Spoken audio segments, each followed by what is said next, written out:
बोलिए बांके बिहारी लाल की जय।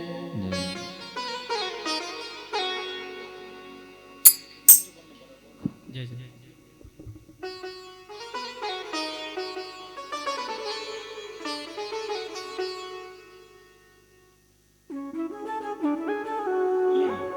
आइए बड़े आनंद के साथ में भगवान की सुंदर आरती के साथ में अपनी मनवाड़ी हृदय को पावन पवित्र करते हुए चलेंगे उस सुंदर दिव्य भव्य कथा की ओर सुंदर प्रवचनों के साथ में।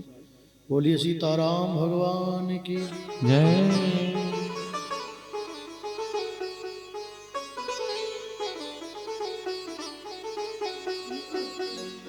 और बांके बिहारी तेरी आरती गाऊं, हे बनुबारी तेरी आरती गाऊं, हे बनुबारी तेरी आरती गाऊं, हे बनवारी तेरी आरती आरती गाऊं तुमको मनाऊं, आरती गाऊं प्यारे तुमको मनाऊं, हे महारानी तेरी आरती गाऊं, हे महारानी तेरी आरती गाऊं।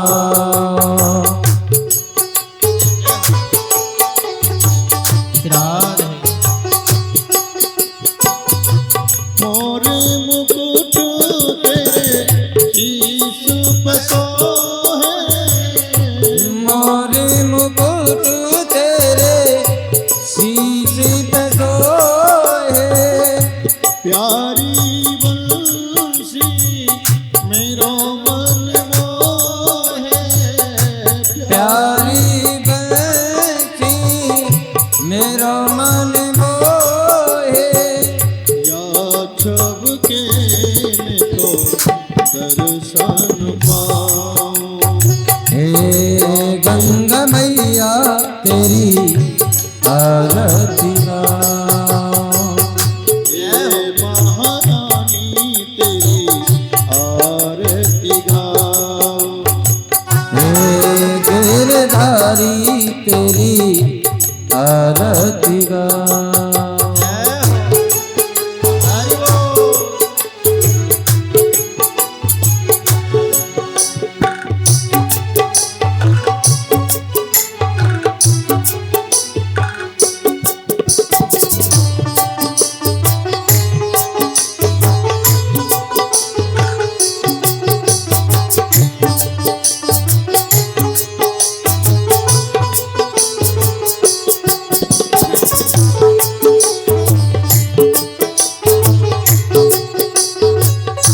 चरणों से निकली गंगा प्यारी, झरनों से निकली है गंगा प्यारे, जिसने सारी दुनिया तारी, जिसने सारी दुनिया तारी, इन चरणों में बलहारी गाऊं, बांके बिहारी तेरी आरती गाऊं, व्यास दास के नाथ आप हो, व्यासदास के नाथ आप हो, सुख दुख जीवन प्यारे साथ आप हो, सुख दुख जीवन प्यारे साथ आप हो, युगल छवि के में तो दर्शन पाऊं, हे बिहारी तेरी आरती गाऊं।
सदा मैं तो ब्रज को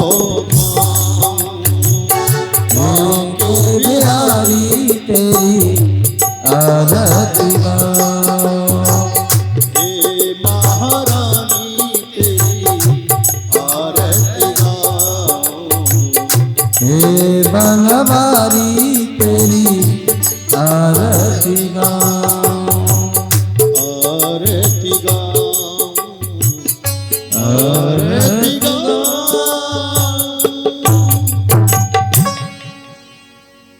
बोलिए जमुना मैया की जय। जय हो बोलिए महामाया की जय हो।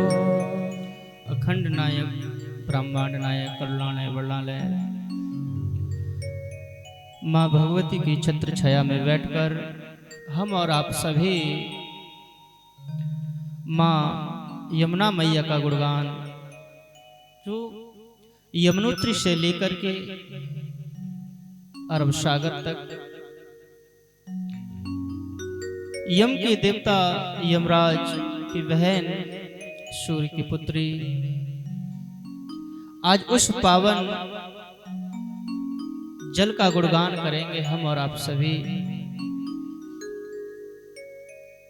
जिसे गंगा मैया एक बार नहाने से मनुष्य तर जाता है, उसके पाप क्षण भर में नष्ट हो जाते हैं। वैसे ही मेरे गोविंद ने, मेरे लाडले कन्हैया ने माँ यमुना मैया के लिए बहुत अच्छे वरदान दिए हैं। उसी के बीच हम आगे बढ़ते हैं।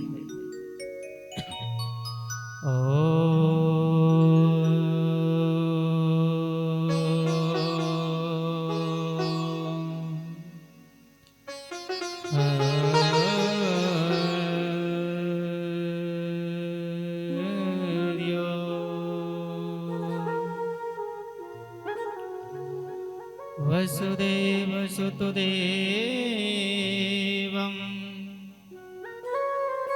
कंस चारूढमर्दनं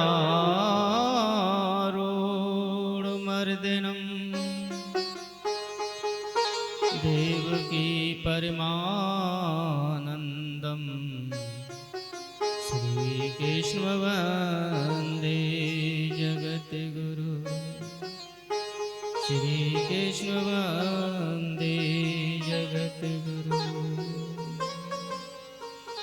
बोलिए योगीराज सरकार की जय हो।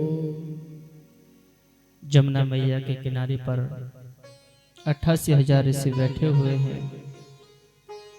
वैसे तो कहा जाता है, हमारे वेद और शास्त्रों में बताया गया है कि नैमिषारण्य क्षेत्र में 88,000 ऋषि बैठे हुए हैं, जहां विश्व पृथ्वी का एकदम बीचा बीच स्थल है, जहां सर्वप्रथम मनु और शत्रुपा ब्रह्मा जी ने मन से मनु महाराज को श्रद्धा से शत्रुपा को प्रकट किया है और तपस्या के लिए कहा उनसे। तो मनु शत्रुपा ने इतनी घोर तपस्या की है कि उन तपस्या से माता ललिता प्रसन्न हो जाती है। माता ललिता जैसे श्रीमद् भागवत में वर्णन आता है कि सर्वप्रथम भागवत जी में जो गुरु श्री सुखदेव जी ने कहा है, राधा जी को कहा है। बाबा तुलसीदास ने रामायण में जो गुरु कहा है, श्री हर नारायण के लिए कहा है। ऐसे ही गुरु की जो परंपरा है, श्री ब्रह्मदेव जिसे हम भगवान कहते हैं, ललिता एक आदि शक्ति है। तो यमुना मैया की जो कथा जुड़ी हुई है, यमुना मैया बहुत लंबी हैं। अब जल में कैसे प्रभावित हुई, ये बहुत संशय की बात है। सूर्य की पत्नी संज्ञा, जिनका तेज बहुत ही है। सूर्य देव का तेज इतना है कि संसार में कोई सहन नहीं कर सकता। उसी के प्रतीक संज्ञा जो उनकी पत्नी है, जब उनके पास जाते हैं तो उनका तेज इतना है कि उन्हें सहन नहीं होता है। काफी समय व्यतीत हो गए, 2 संतानें प्राप्त हुई जिनका नाम यम और यमुना है। साथ में ही हम बात करें, जब तेज सहन नहीं होता है तो एक दिन क्रोध आ गया संज्ञा के लिए। देवी संज्ञा बड़ी पवित्र हैं, बड़े अच्छे विचारधारा की हैं, सरल हैं, सहज हैं और सरलता है। जिसके हृदय में सरलता हो वो हर जगह जीत बोल जाता है। एक दिन गुस्सा में होकर के सूर्यलोक को त्याग दिया। उन्होंने अपने संतान को भी नहीं देखा, संतान को भी नहीं देखा। यम और यमुनी, साथ में यमुना मैया। जब संज्ञा चली जाती हैं तो यमराज और मैया यमुना पीछे से चिल्लाते हैं, मैया मैया मैया मैया, परंतु संज्ञा नहीं सुनती है। जब संज्ञा चली जाती हैं तो सूर्यदेव को तनिक भी विचलित नहीं हुए, उन्हें तनिक भी कष्ट नहीं हुआ।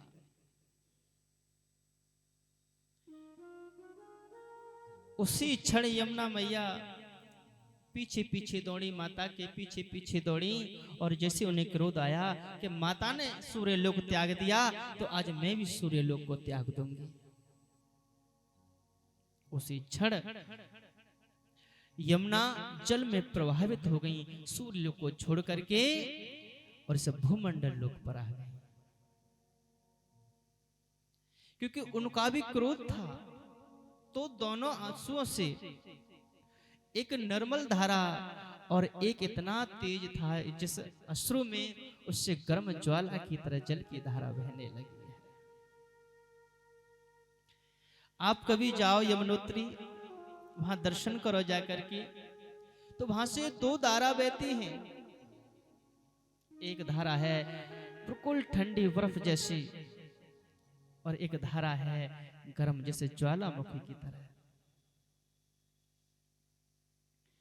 जब जल नीचे आता है तो दोनों जल एक समान हो जाते हैं।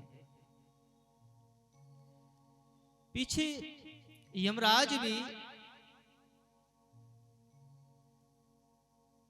सूर्यलोक को छोड़ करके उन्होंने एक लोक बसाया जिसे कहते हैं यमलोक। यमलोक कहा जाता है। उस यमलोक में जाकर के यमराज रहने लगे। प्रारंभ ये कर्म फल है, कर्म प्रधान है। भगवान की कृपा अनुपम है, ये सब नारायण की कृपा है, और बिना नारायण की कृपा के संसार में कुछ होता नहीं है। ठाकुर जी ने एक वरदान भी दिया है, जल कहां तक पवित्र है, हर जगह गंगा मैया और जमुना मैया। गंगा मैया मुझ दायिनी है, परंतु यमुना मैया श्री वृंदावन में रह करके वो फलदायी है। जो एक बार यमुना मैया में स्नान कर लेता है, श्री बांके बिहारी के दर्शन करके, श्री रंगनाथ जी के दर्शन करके, श्री लता पता के दर्शन करके और यमुना मैया के दर्शन करके जब सरलता से स्नान करता है तो वो फलदायी बन जाता है। सब प्रकार से, हर प्रकार से नक्षत्र होकर के वो निर्मल बन जाता है, और उसे सब लोगों से अलग करके वैकुंठ प्राप्त हो जाता है। श्री मलुक पिटवाले महाराज जी कहते हैं कि संसार में आपने अनेकों तीर्थ किए, अनेकों स्नान किए, परंतु सबसे मुक्ति मोक्ष तो मिलेगा, परंतु फल नहीं। फल केवल यमुना स्नान से प्राप्त होता है। जैसे भागवत जी में कहा जाता है, जो पंचम वेद बताया जाता है, और श्रीमद् भागवत महापुराण में 10वें स्कंद में ये यमुना मैया की कथा आती है, श्री स्कंद पुराण में आती है, और भी कई पुराण हैं। तो जिस प्रकार से श्री एक बार तो श्री यमुना महारानी ठाकुर जी का रूप धारण कर लिया है उन्होंने। अगर संसार में दो ठाकुर हैं तो एक यमुना महारानी और दूसरे मेरे श्री जी, इनके सिवा कोई नहीं। ठाकुर जी की लीला अपरंपार है जगत संसार में, वो तो लीलाधारी हैं, लीला करते हैं, लीला करते हैं, भव सागर से पार लगाते हैं।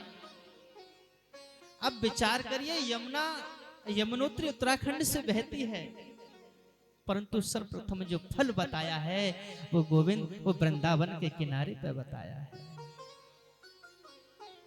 इस बात को मैं नहीं कहता, श्री हरदास जी महाराज और मलुक पीठ वाले महाराज जी कहते हैं। एक बार श्री हरदास जी महाराज यमुना मैया के किनारे पर, पहले रेत हुआ करता था, तो रेत से खेल रहे हैं, इस प्रकार से आंखें बंद हैं, और ऐसा लग रहा है कि गोविंद यमुना मैया में लता पता कर रहे हैं। लता पता कर रहे हैं तो विचार करिए, आज ठाकुर जी को इत्र लगाया जाता है, श्री यमुना महारानी जी को इत्र लगाया जाता है। इसमें बहुत सारी कथा आएंगी, भाई बहन की कथा आएगी और बहुत सारी कथा आएंगी। संसार की जो लीला है, जो देखने के योग्य है।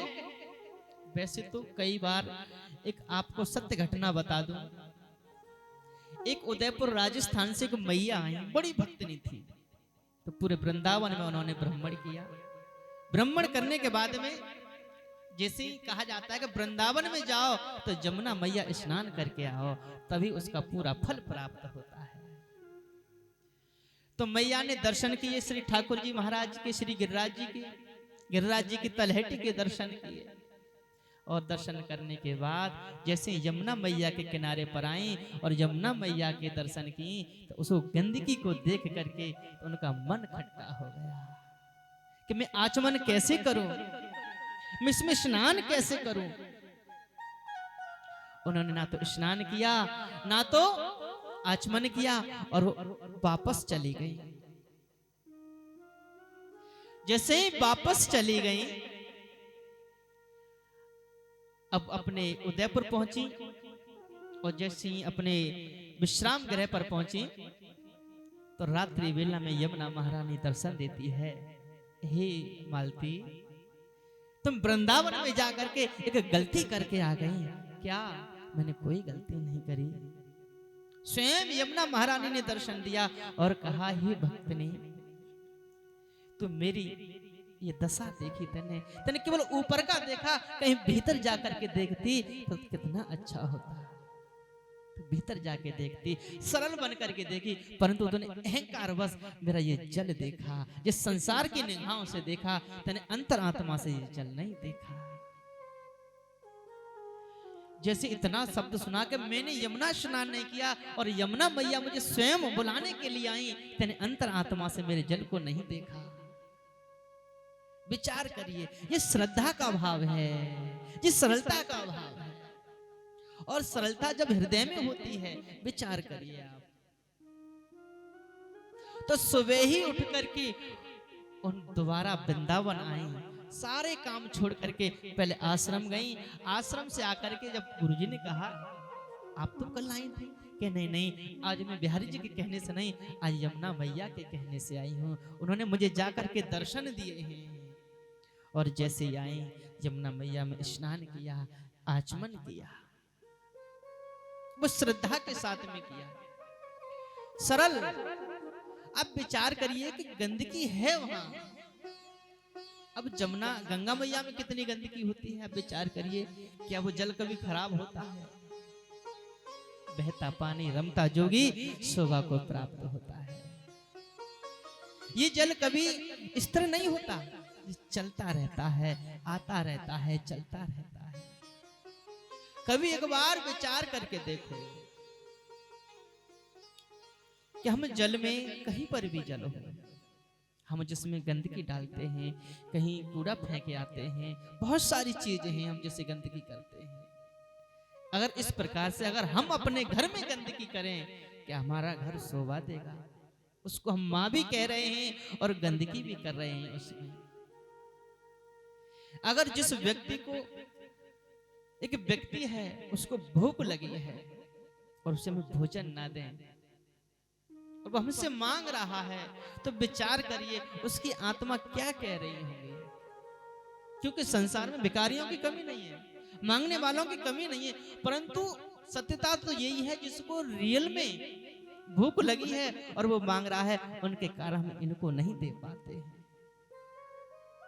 ऐसे ही लोग जब भीड़ देखते हैं कि जहां सब डाल रहे हैं, चलो हम भी डाल दें, तो ऐसा नहीं होता है।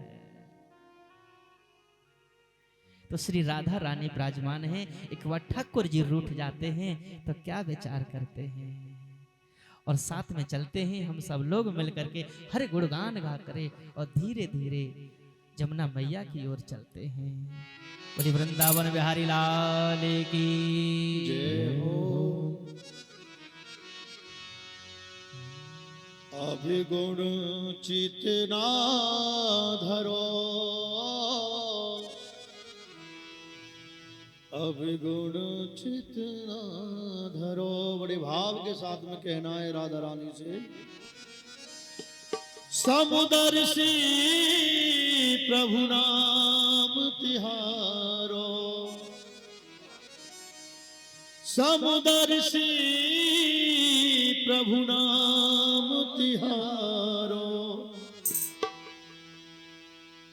चाहे तो पार करो, अभिगुण चितना धरो। तालियों के साथ में, आनंद के साथ। अभिगुण चितना धरो, हरि बोल।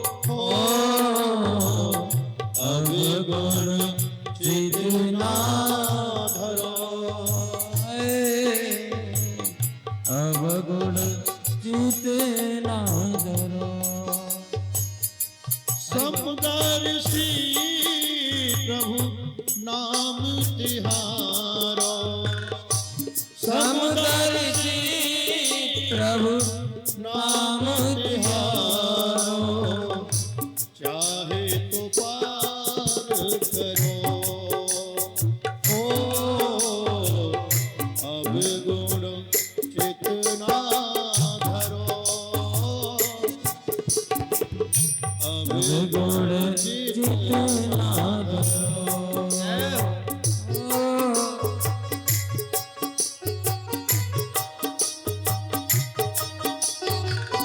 आनंद के साथ।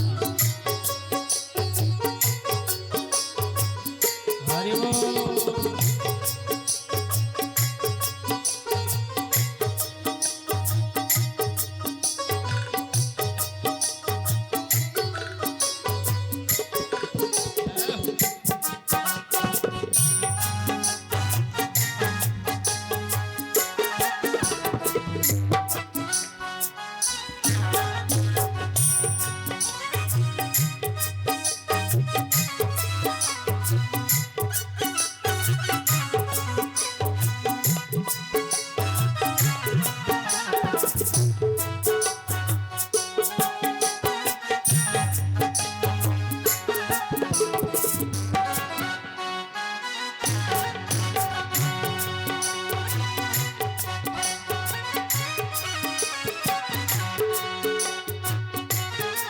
जय हो।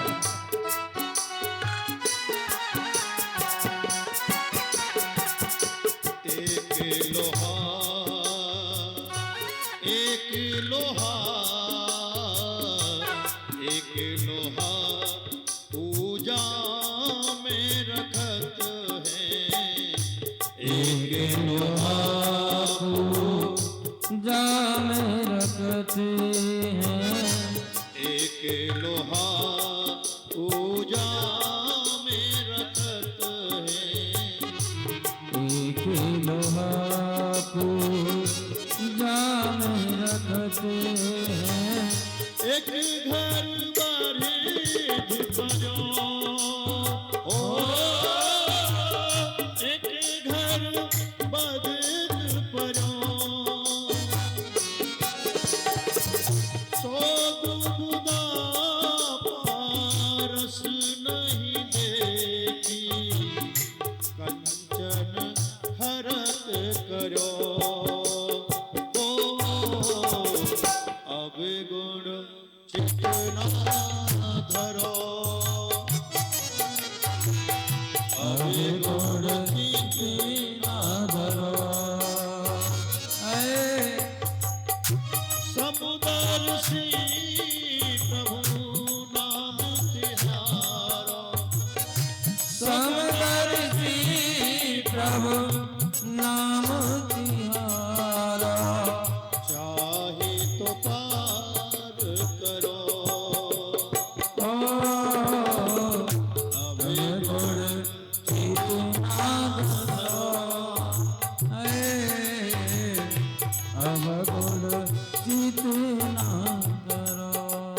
आनंद के साथ तालियां बजाते हुए राधे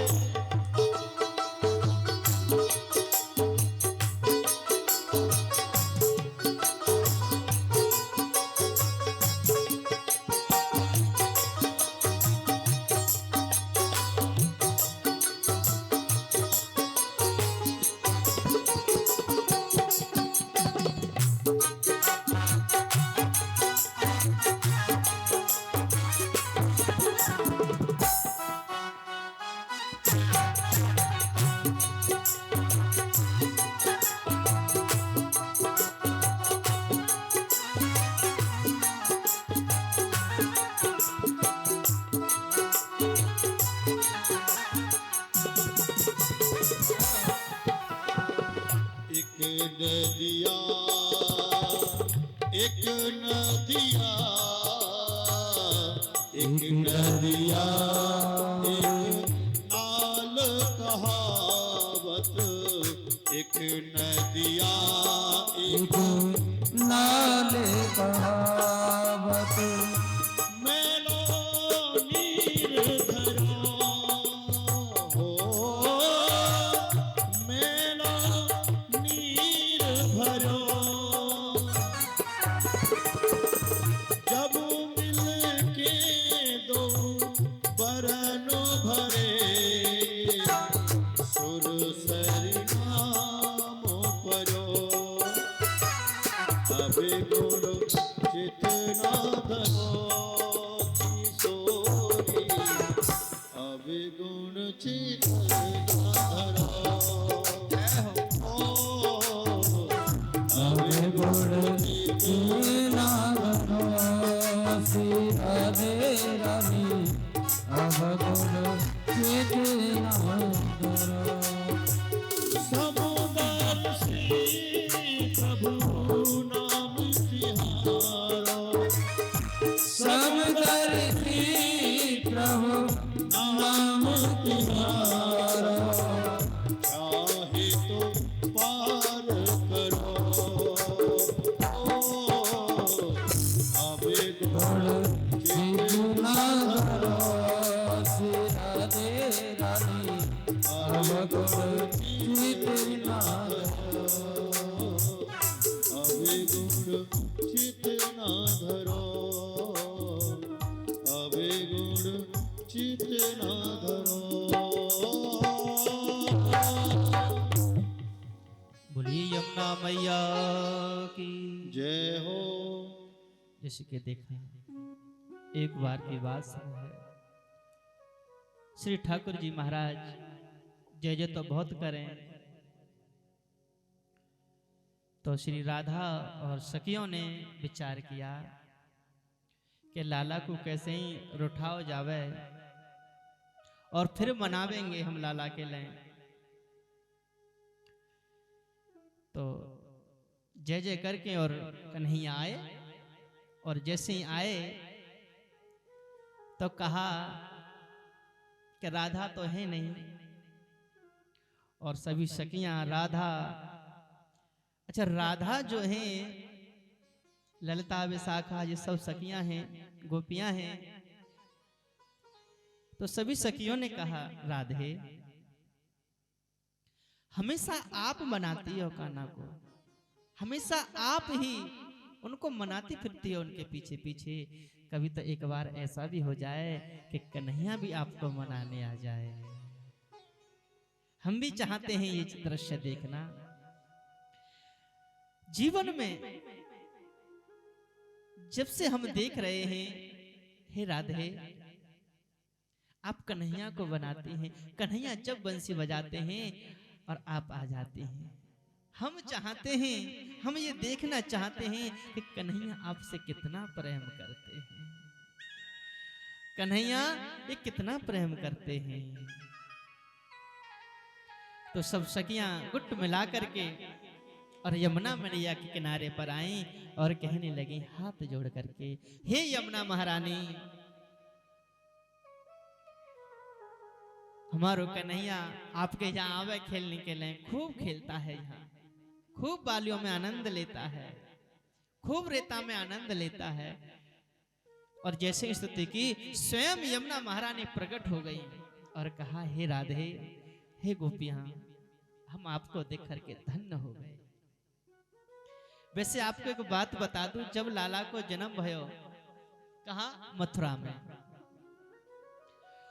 और वसुदेव जब एक टोकरी में रख करके कहां ले जा रहे हैं, गोकुल। तो उन्होंने एक टोकरी ली और सर पे रखी। देखिए कवि ने बड़ी अच्छी कल्पना की है। 10 नग धरती चले, ऊपर चले पूरे 30, तीनों लोक की संपत्ति धर ले चले शीस। तीनों लोगों की संपत्ति को कहां ले जा रहे हैं, शीश पर रख करके। कौन? वसुदेव। कहां के लिए? गोकुल के लिए। अब जैसे ही जमुना मैया में प्रवेश किया, अब बारिश तो पड़ रही है, तेजी से तूफान आ रहे हैं, बड़ी विचित्र बात है। अब जमुना मैया उफान ले रही हैं, क्यों? कि सबसे पहले कन्हैया के दर्शन मैं कर लूं, मैं उनके चरण स्पर्श कर लूं। परंतु आगे से कैसे आवे, क्योंकि वसुदेव की जो दाढ़ी है उसे कैसे पार करें, एक मर्यादा होती है उसकी। उस मर्यादा को देखकर यमुना मैया ने अपने भाव को, अपने वेग को, अपने क्रोध को थोड़ा शांत किया। और भैया कन्हैया तो बड़ा छलिया है, बड़ा नटखट है। वो कभी पैर बाहर को कर दे, कभी भीतर कर ले, पलामे से कभी भीतर कर ले, कभी बाहर कर ले। और जैसे ही जमुना मैया आवे, जैसे ही भीतर कर ले, पैर न छूने दे। जमुना मैया ने गुहार लगाई, हे नारायण, मैं चाहती हूं कि आप मेरे जल में होकर के निकल करके जा रहे हो, कम से कम वार दर्शन हो जाएं। और वसुदेव को यह डर है कि यमुना मैया ना जाए तो मैं और लाला दोनों डूबी ना जावे। जैसे भगवान इशारे को समझ गए और उन्होंने कहा पीछे की तरफ अपने पैर को लटका दिया। और जैसे पीछे से तेजी से हिलोर आई, जिसे कहते हैं बहाव, और जैसे पीछे से आया और कन्हैया के पैरों को छू लिया, गदगद हो गई यमुना मैया और नीचे घटने लगी। तो यमुना मैया स्वयं पैर छू रही हैं और गंगा मैया चरणों से निकल रही हैं। देखिए अंतर कहां है, वो चरणों से निकली हैं और ये चरण छू रही हैं। अगर वृंदावन में दूसरा कन्हैया है, कोई ये पता नहीं कौन है दूसरा कन्हैया, ये बड़ी विचित्र बात है, ये बड़ी सत्य घटना है। और आप विचार मानो तो खुद जा करके देखो, वृंदावन में आज भी अगर कुछ पुराना है, अगर कुछ ब्रजरज है, तो केवल दो ही चीज हैं। क्या? एक तो गिरिराज जी की तलहटी और दूसरी यमुना महारानी। अगर वृंदावन में जाओ तो इन दोनों के दर्शन अवश्य करो, और इनके दर्शन नहीं किए वृंदावन का कोई फल प्राप्त आपको नहीं होगा जाने का। जैसे हम बिहारी जी के दर्शन करने जाते हैं, बिहारी जी के दर्शन करके हम लौट आते हैं, कोई बात नहीं, हमने बिहारी जी के दर्शन कर लिए और चलो वापस चलते हैं, प्रेम मंदिर देखा, परंतु ऐसे नहीं आना चाहिए। वो जाना ही आपका वृथा है। जब तक ठाकुर जी के दर्शन करके और जमुना मैया के पास ना आओ, उसके दर्शन ना करो, उसमें स्नान ना करो ना सही, परंतु आचमनी जरूर करनी है। ये विशेष का ध्यान रखो, क्योंकि आप जानते हैं हमारे गुरुजन कहते थे जब हमें कभी पूजा करते हैं, कोई से भी पूजा करें, तो उसके बाद में जब देवताओं को भोजन कराते हैं तो उसके लिए यज्ञ करना पड़ता है, और बिना यज्ञ के देवता भोजन नहीं लेते हैं। ऐसे ही ठाकुर जी को जब प्रसन्न करना है, जब उनको मनाना है, तो उनके पहले दर्शन करो, फिर गोपेश्वर नाथ के दर्शन करो, फिर यमुना मैया के पास आओ, हाथ जोड़ करके प्रार्थना सच्चे हृदय से यमुना मैया को प्रणाम करो, और प्रणाम करके फिर उसमें से आचमनी करो, आचमन करके फिर स्नान करो। आप देखो ठाकुर जी कैसे प्रसन्न होंगे, जिस सच्चे हृदय की बात है। अरे कम से कम चाहते हो आप, कम से कम उस श्रद्धा से जाओ। हम वहां क्या देखने जाते हैं? यमुना महारानी को अब तक कभी किसी ने देखा नहीं देखा। क्यों? क्योंकि मन में भाव ही नहीं रहा है, केवल हम जा रहे हैं भीड़ के साथ में। जब हम श्री बांके बिहारी एकादशी की परिक्रमा लगाते हैं तो यमुना मैया के किनारे पर होकर निकलते हैं। उस समय भी अगर हम गलती से यमुना मैया से हाथ में जल लेकर के अगर छींटा लगा लें, तब भी मान लीजिए कि हम फलदायी हो गए हैं। तो श्री राधा रानी और गोपियां और यमुना महारानी, तो राधा ने कहा, हे यमुना, हम चाहते हैं कि आप हमारे कन्हैया को मना करके दिखाओ। अरे ये कौन सी बड़ी बात है, ये तो मेरे बाएं हाथ का खेल है, हम तो यूं ही बना देंगे उनके लिए। अब विचार करिए कि ठाकुर जी को मनाने के लिए कौन जा रहा है? श्री यमुना महारानी। परंतु कैसे गई यमुना महारानी, ये भी तो बड़ी विचित्र बात है। यमुना जी ने स्वयं ठाकुर जी को रूप धारण करो है, और लाला तो रूठ के और अपना मैया के पास बैठे अपने आंगन में आकर। श्री यमुना महारानी ने रूप धारण किया है, और किसी ने नहीं किया, किसी देवता ने नहीं, किसी मानव ने नहीं, किसी यक्ष ने, किसी ने नहीं किया, केवल यमुना महारानी ने ठाकुर जी का रूप धारण किया है। रूप धारण किया है, मुकुट कन्हैया को है वैसा ही मुकुट लगाया है, क्योंकि अगर किसी का हमें रूप लेना है तो स्वयं वैसा लगना चाहिए। तो मुकुट लगाया मोर को, बढ़िया पीतांबर, परंतु कपड़े भी उसी प्रकार से पहने, पर थोड़ा सा अंतर है, इसका वध स्थल था। तो इसको छिपाने के लिए, स्थल के छिपाने के लिए श्री यमुना महारानी ने कमलों की माला ली। किसकी? कमल माला। उनको पहले ऐसे पहना, फिर उसके ऊपर पहना, फिर उसके ऊपर पहना, फिर उसके ऊपर पहना, जिससे कि हमारा स्तन दब जाए। और जैसे खूब सजायो, खूब बढ़िया अच्छे से सजे, जैसे बताते हैं महिलाओं के 16 श्रृंगार हैं, उसी प्रकार पुरुष के 19 श्रृंगार होते हैं। 19, 3 ज्यादा होते हैं पुरुषों के। तो यमुना महारानी ने खूब श्रृंगार किया, परंतु थोड़ी चाल वाल वो सेम एकदम ठाकुर जी की तरह है। थोड़ा मटकना, टेढ़ा होना, तिरछी नजर से देखना, ये सब ठाकुर जी की तरह, श्री गोविंद की तरह है। अब तो राधा और सभी गोपियां कहने लगी, अरे कन्हैया आ गए हो, अरे गोविंद आ गए हो, राधा गोविंद आ गए हो। कन्हैया के कान में आवाज पहुंची, मैं तो यहाँ बैठा हूँ, दूसरा कन्हैया कहाँ से आए हुए ब्रज में? और जैसे ही नेक थोड़ी सी निगाह उठा करके देखी, तो वास्तव में कन्हैया ही है, वास्तव में कन्हैया है। विचार करिए। परंतु ठाकुर जी को अब भी विश्वास नहीं हो रहा है कि कोई दूसरा कन्हैया आया हो। परंतु क्रोध था जो ठाकुर जी पर, वो तो सब भूल गए। परंतु अपना स्वरूप देख करके ठाकुर जी बड़े गदगद हो गए, गदगद हो गए, प्रसन्न होने लगे और देखने के लिए वहां से चले। मैं भी तो देखूं कौन सा कन्हैया है, कहां से आया है। जैसे ही यमुना मैया के पास पहुंचे, सभी सखियां सामने हैं और जैसे ठाकुर जी आए मुस्कुराने लगे। क्या रूप धारण किया है, कितनी सुंदर बात है।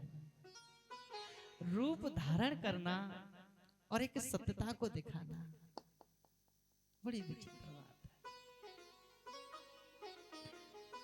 क्या कहूँ कुछ कहा नहीं जाता है, क्या कहूँ कुछ कहा नहीं जाता है, बिना कहीं रुखा भी नहीं जाता है।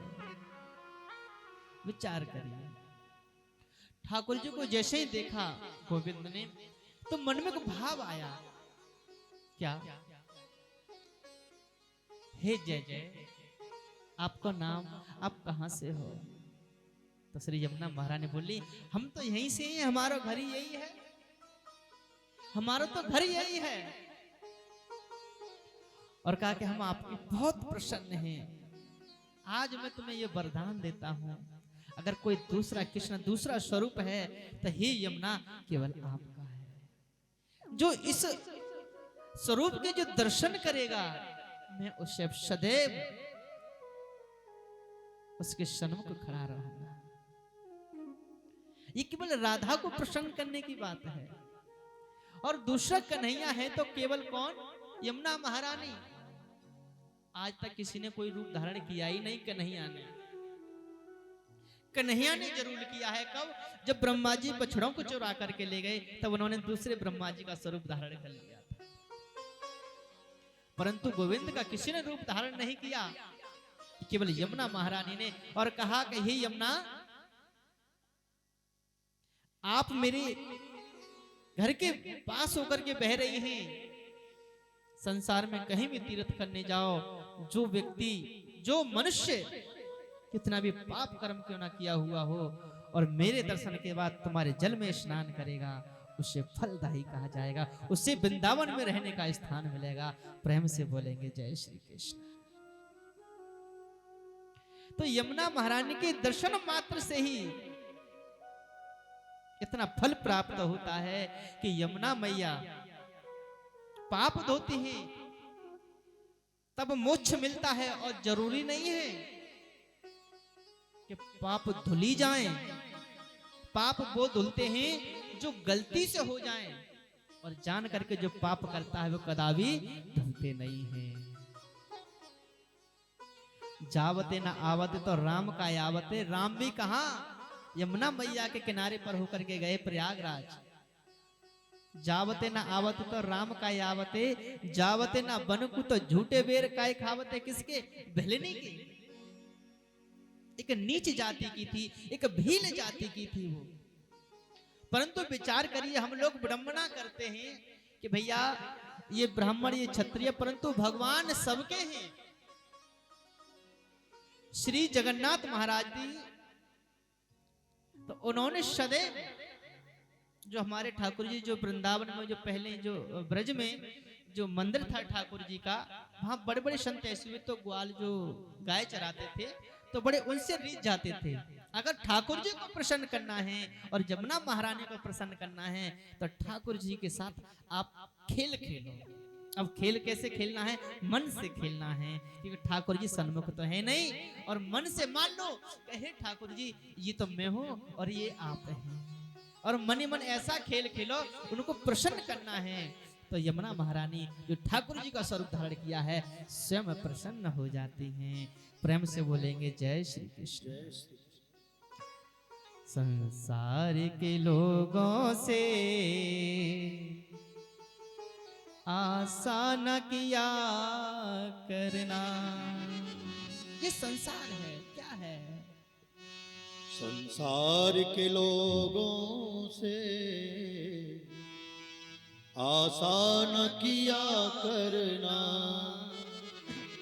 संसार के लोगों से आशा न किया करना, संसार के लोगों से आशा न किया करना, आनंद के साथ संसार के लोगों से आशा न किया करना, संसार के लोगों से आशा न किया करना, जब कोई न हो अपना, जब कोई न हो अपना, सिया राम जपा करना, जब कोई न हो अपना राधे श्याम जपा करना, संसार के लोगों से आशा न किया करना, संसार के लोगों से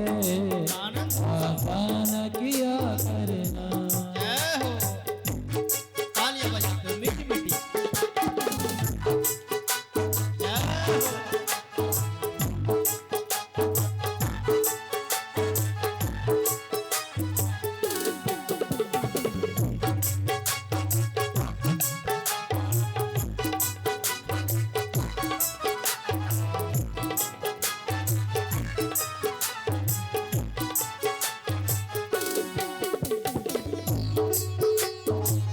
यमुना महारानी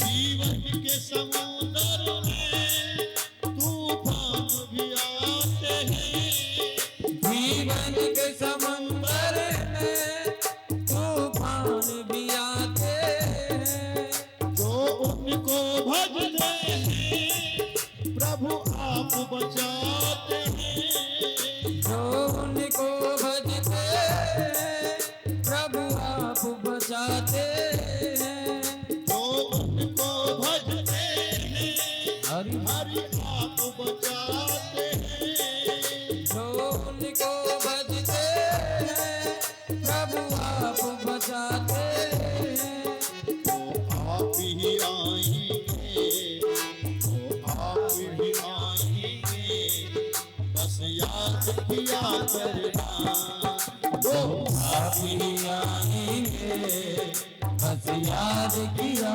करना,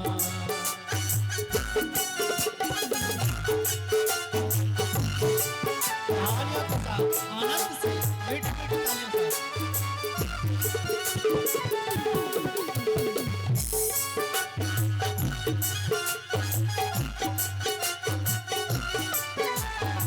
जय हो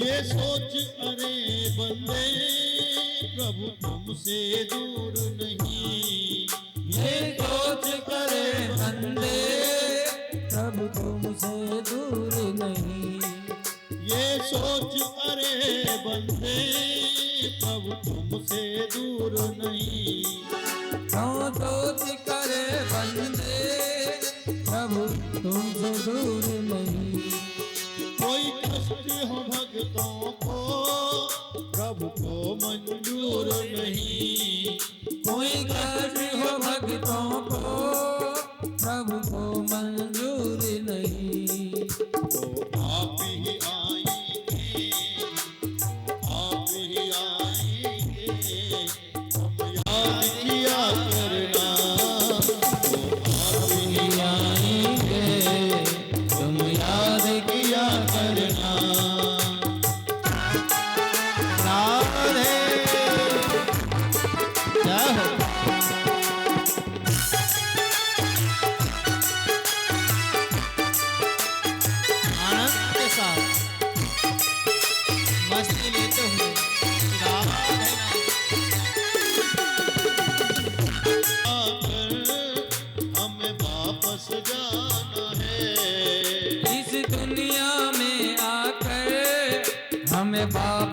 जाना है। इस दुनिया में आकर हमें वापस जाना है। इस दुनिया में आकर हमें वापस जाना है। माया के बंधन से, माया के बंधन से दिन रात बचे रहना। माया के बंधन से दिन रात बचे रहना। दुनिया के बंधन से दिन रात बचे रहना। माया के बंधन से दिन रात बचे रहना। माया के बंधन से दिन रात बचे रहना। ओ दिन रात बचे रहना, दिन रात बचे बोलो श्याम सुंदर भगवान की जय हो। संसार ये क्या है? संसार ये हमारी आंखें हैं। जब तक ये हमारी माया की आंखें खुली रहती हैं तब कि संसार की चीज हमें ये अपना तेरा दिखाती रहती है। और जिस दिन जब भक्ति की, जब हृदय की आंखें खुल जाती हैं तो संसार की आंखें बंद हो जाती हैं, फिर गोविंद के दर्शन होते हैं। हम जब विचार, जब हम हाथ ऊपर को करते हैं, अपने सर से ऊपर कर देते हैं तो गोविंद तक टेर पहुंचती है।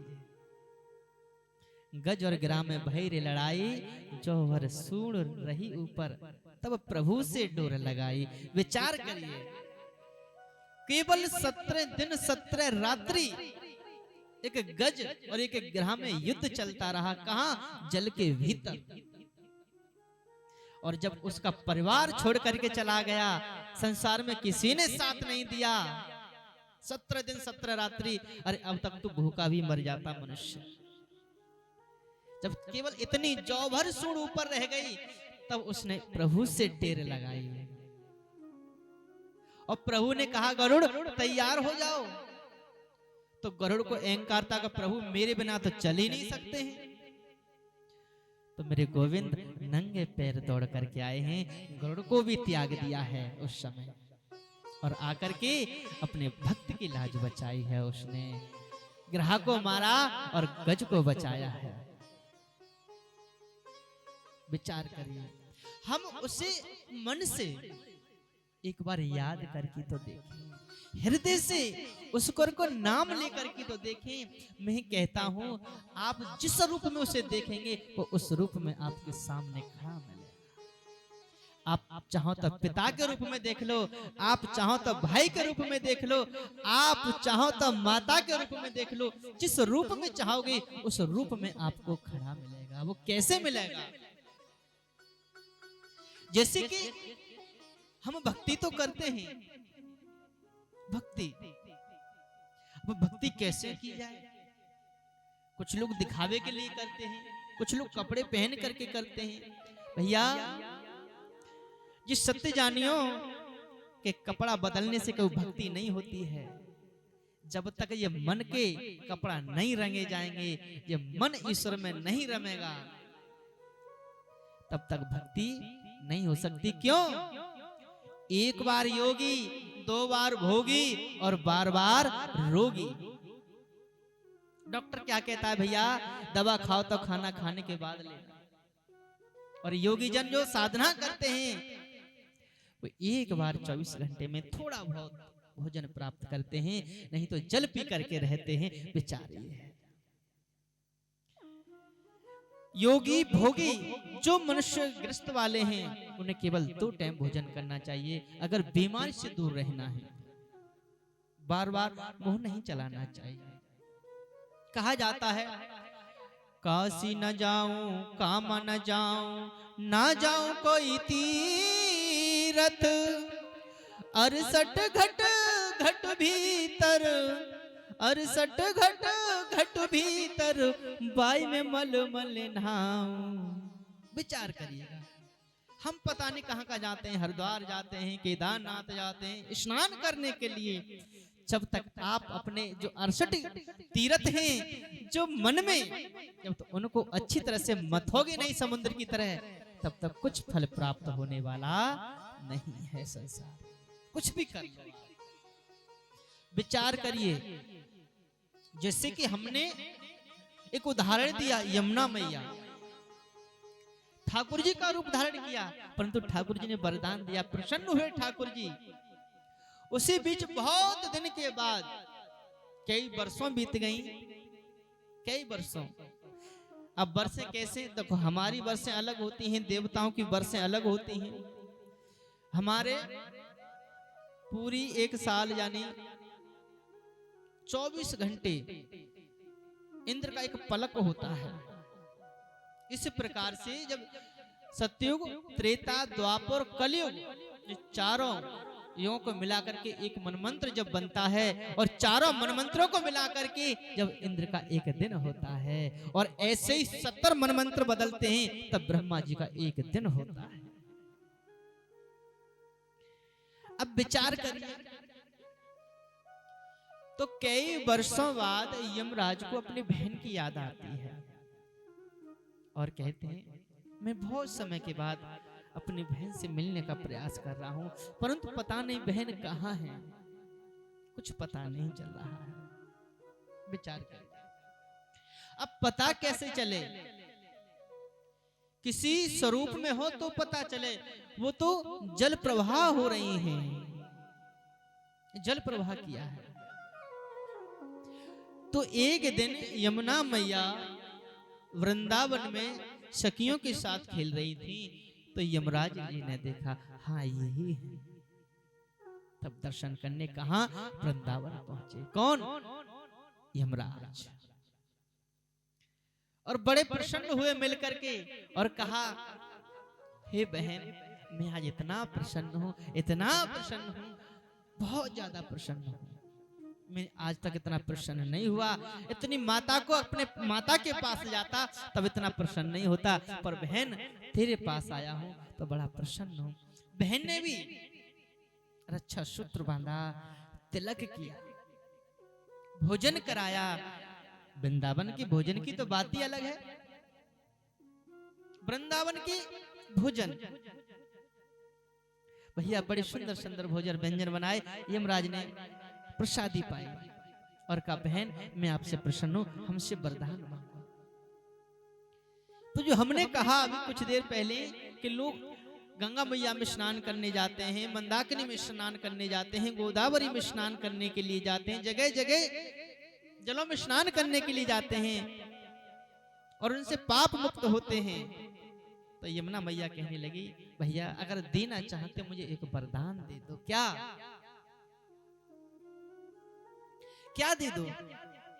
बहन तू दिल खोल करके मांग, जो तू कहेगी मैं वो वरदान दूंगा तेरे लिए। तो यमुना मैया ने अपने लिए वरदान नहीं मांगा, संसार के कल्याण के लिए वरदान मांगा। वो कौन सा वरदान है भैया? जो भाई और बहन आज के दिन जो स्नान करने आएगा, जो कोई भी, वो यमलोक को नहीं जाएगा, वो यमलोक को नहीं जाए। यमराज कहने लगे, बहन रोज स्नान करने आएंगे भाई बहन, अगर ऐसे अगर मैं करता रहूंगा तो यमलोक तो खाली हो जाएगा, सब लोग तर जाएंगे। ये वरदान नहीं दे सकता बहन, कोई दूसरा वरदान मांग ले। भैया मैं दूसरा कैसे मांगू? मेरे जल की बात है, तो और सोच। तो यमुना मैया ने सोचा, भैया अगर देना ही चाहते हो, मैं रोज की बात नहीं कर रही हूं, आज के दिन अगर जो व्यक्ति भाई बहन एक साथ स्नान करेंगे और स्नान करने के बाद ठाकुर जी के दर्शन करेंगे, उन्हें यमलोक प्राप्त नहीं होगा, ऐसा वरदान दीजिएगा। हाँ ये ठीक है, तथास्तु कह दिया और कहा ये ऐसा ही होगा। वो दिन कौन सा है? भैया दूज का दिन है। भैया दूज के दिन आप राखी बंधवाओ। रक्षा सूत्र जो बंधवाते हैं आप, और अच्छा सूत्र बंधवा करके तिलक कराओ। कब कराना चाहिए आप विचार करिए। वैसे सुबह सुबह कहा जाता है व्रत रखना चाहिए। जैसे आज श्रावण मास का पहला दूसरा तीसरा चौथा लास्ट सोमवार है। उस सोमवार में अब मैं सुबह सुबह आज जब चल रहा था तो बड़ा अचंभा देखा मैंने भी। वैसे तो 23 तारीख में जल पूर्ण हो गया है, परंतु भक्तों की संख्या कम नहीं हो रही है। आज भी इतना जल बाबा पर चढ़ाया जा रहा है। परंतु विचार करिए, वो जल चढ़ाने के बाद वो फिर नाली में चला जाता है। हम एक कुंटल 2 कुंटल जल लेकर के आ रहे हैं, क्या ये अच्छा है? विचार करो आप। बात यहां श्रद्धा की नहीं है। आप चाहो तो पूरी गंगा मैया को इधर ले आओ बना करके, पर ऐसा नहीं। परंतु जब जल चढ़ाया, जैसे एक नाथ जी महाराज ने कहा रामेश्वर में जल चढ़ाया है, वैसी श्रद्धा से जल लेकर के आना चाहिए। कितना? जितना हमारे भोलेनाथ प्रसन्न हो जाए। भैया हम नहाते हैं कितने 2 बाल्टी 4 बाल्टी से नहा लेते हैं। अगर भाई हम किसी तालाब में घुस जाएं और कोई डुबा करके रख दे हमें, या वहां से कोई वोल्टेज से हमें डालता रहे तो सांस भी नहीं मिलने की। विचार करिए। तो ऐसे में यमराज ने जो शब्द कहा, यमुना मैया का जल, अगर आप गए हो यमुनोत्री, वहां एक प्रसाद मिलता है चावल। और चावल का प्रसाद कैसा होता है? इतने से चावल मिलेंगे, कपड़े में बांधो और बांध करके ऐसे जल में डालो, तुरंत निकाल लो, वो चावल पक जाते हैं इतनी देर में, क्षण भर में ही। और जैसे ही क्षण भर में चावल पके, अब घर लायक तो रहते नहीं क्योंकि ज्यादा हो जाते हैं, तो उनके लिए वही खाया जाता है, या फ्राई करके थोड़ा घर को ले आओ। अब हम यमुना मैया में स्नान करें। अब यमुना मैया में स्नान करें तो मन हमारा कैसा होना चाहिए, कैसा भाव होना चाहिए, मन में धारणा कैसी होनी चाहिए, ये भी तो बात है। जब हम यमुना मैया में स्नान करें तो यमुना महारानी ठकुरानी, क्योंकि वो गोविंद की पटरानी है।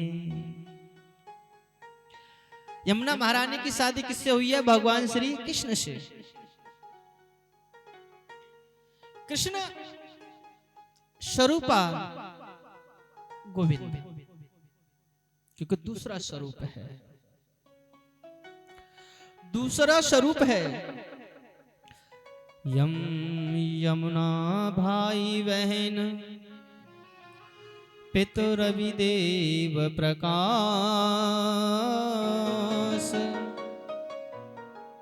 उत्सव भाई दोज दे, सुख जो चिंत निराश। आपको जीवन की चिंता हो, कितनी भी चिंता क्यों ना हो आपके लिए, आप भैया दूज के दिन भाई बहन जाकर के यमुना मैया में स्नान करो, वहीं दूज करा लो। आपकी चिंता दूर हो जाएगी, यमलोक जाना नहीं पड़ेगा आपके लिए कभी। विचार करिए, यमुना मैया में स्नान करने से पुण्य तो मिलता ही मिलता है, मोक्ष तो मिलता ही मिलता है, परंतु साथ में गोविंद की प्राप्ति हो जाती है। जो यमुना मैया में स्नान करता है, गोविंद उसके पास सदैव रहते हैं, सदैव आशीर्वाद देते हैं। क्योंकि यमुना महारानी, बाकी तो सब जैसे ठाकुरानी गोविंद के पास रहते हैं, श्री रुक्मिणी जी की शादी हुई, परंतु आपने श्री वृंदावन धाम में रुक्मिणी को नहीं देखा होगा, श्री प्रिया जी को देखा होगा। वैसे ही यमुना मैया का मंदिर है, जहां केवल गोविंद के साथ में है। जब हम वृंदावन के तट जाते हैं और यमुना मैया में आप कभी भी, अब दीपावली के बाद जो कार्तिक आएंगे, कार्तिक में ही आती है दीपावली, तो उस समय हमें दीप दान करना चाहिए, चाहे जमुना में, गंगा में, किसी भी नदी में जाकर के करो। आपके जन्म जन्मांतर के पाप धीरे धीरे धीरे धीरे धीरे धीरे धुलते हैं। जैसे धीरे धीरे आप पाप करते हो, वैसे ही धीरे धीरे हमारे पाप भी नष्ट होते हैं। आप यमुना के किनारे पर रोज जाओ, प्रतिदिन जाओ और यमुना महारानी के दर्शन करो। यमुना महारानी के दर्शन करने से आप रोज घूमने जाते हैं, आप सुबह पूजा करो मत करो, परंतु यमुना मैया के दर्शन करने से पूरी पूजा का फल प्राप्त होता है। हमारा बंधन है, ये कर्म है जो हम पूजा करते हैं, परंतु इतनी दूर से मन में विचार बनाया, अरे हम भैया दिल्ली से कहाँ यमुना जाएं, यमुना तो यही है, परंतु यहाँ यमुना का फल नहीं है, फल तो कहाँ है, वृंदावन में है। जब ठाकुर जी का दर्शन करोगे तब यमुना मैया का दर्शन करना है, उसके बाद आपको फल प्राप्त होता है। जैसे ही विचार करो आप, किसी ने कहा है, किसी ने, कि ठाकुर जी और राधा रानी बहुत लीलाएं करते हैं, और जब लीला करते हैं तो कि यमुना महारानी का मन नहीं है लीला करने का। उन्होंने भी बहुत सारी लीलाएं की हैं, तभी तो इतने सारे वरदान प्राप्त किए हैं। यमुना महारानी की बड़ी विचित्र बात है, जैसे मैंने बताया यमुना महारानी कितनी गंदी हो रही है, इतनी गंदी हो रही है, अगर आप जाओगे तो आपका भी मन एक बार खिन्न हो जाएगा कि मैं इस जल को छूना, कहीं इस जल से बीमारी ना हो जाए। मन में एक बार विचार अवश्य आ जाएगा। क्यों? कि इतना गंदा पानी है,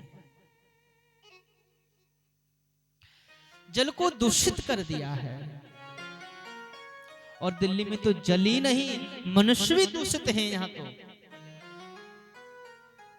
यहाँ तो हर चीज दूषित है।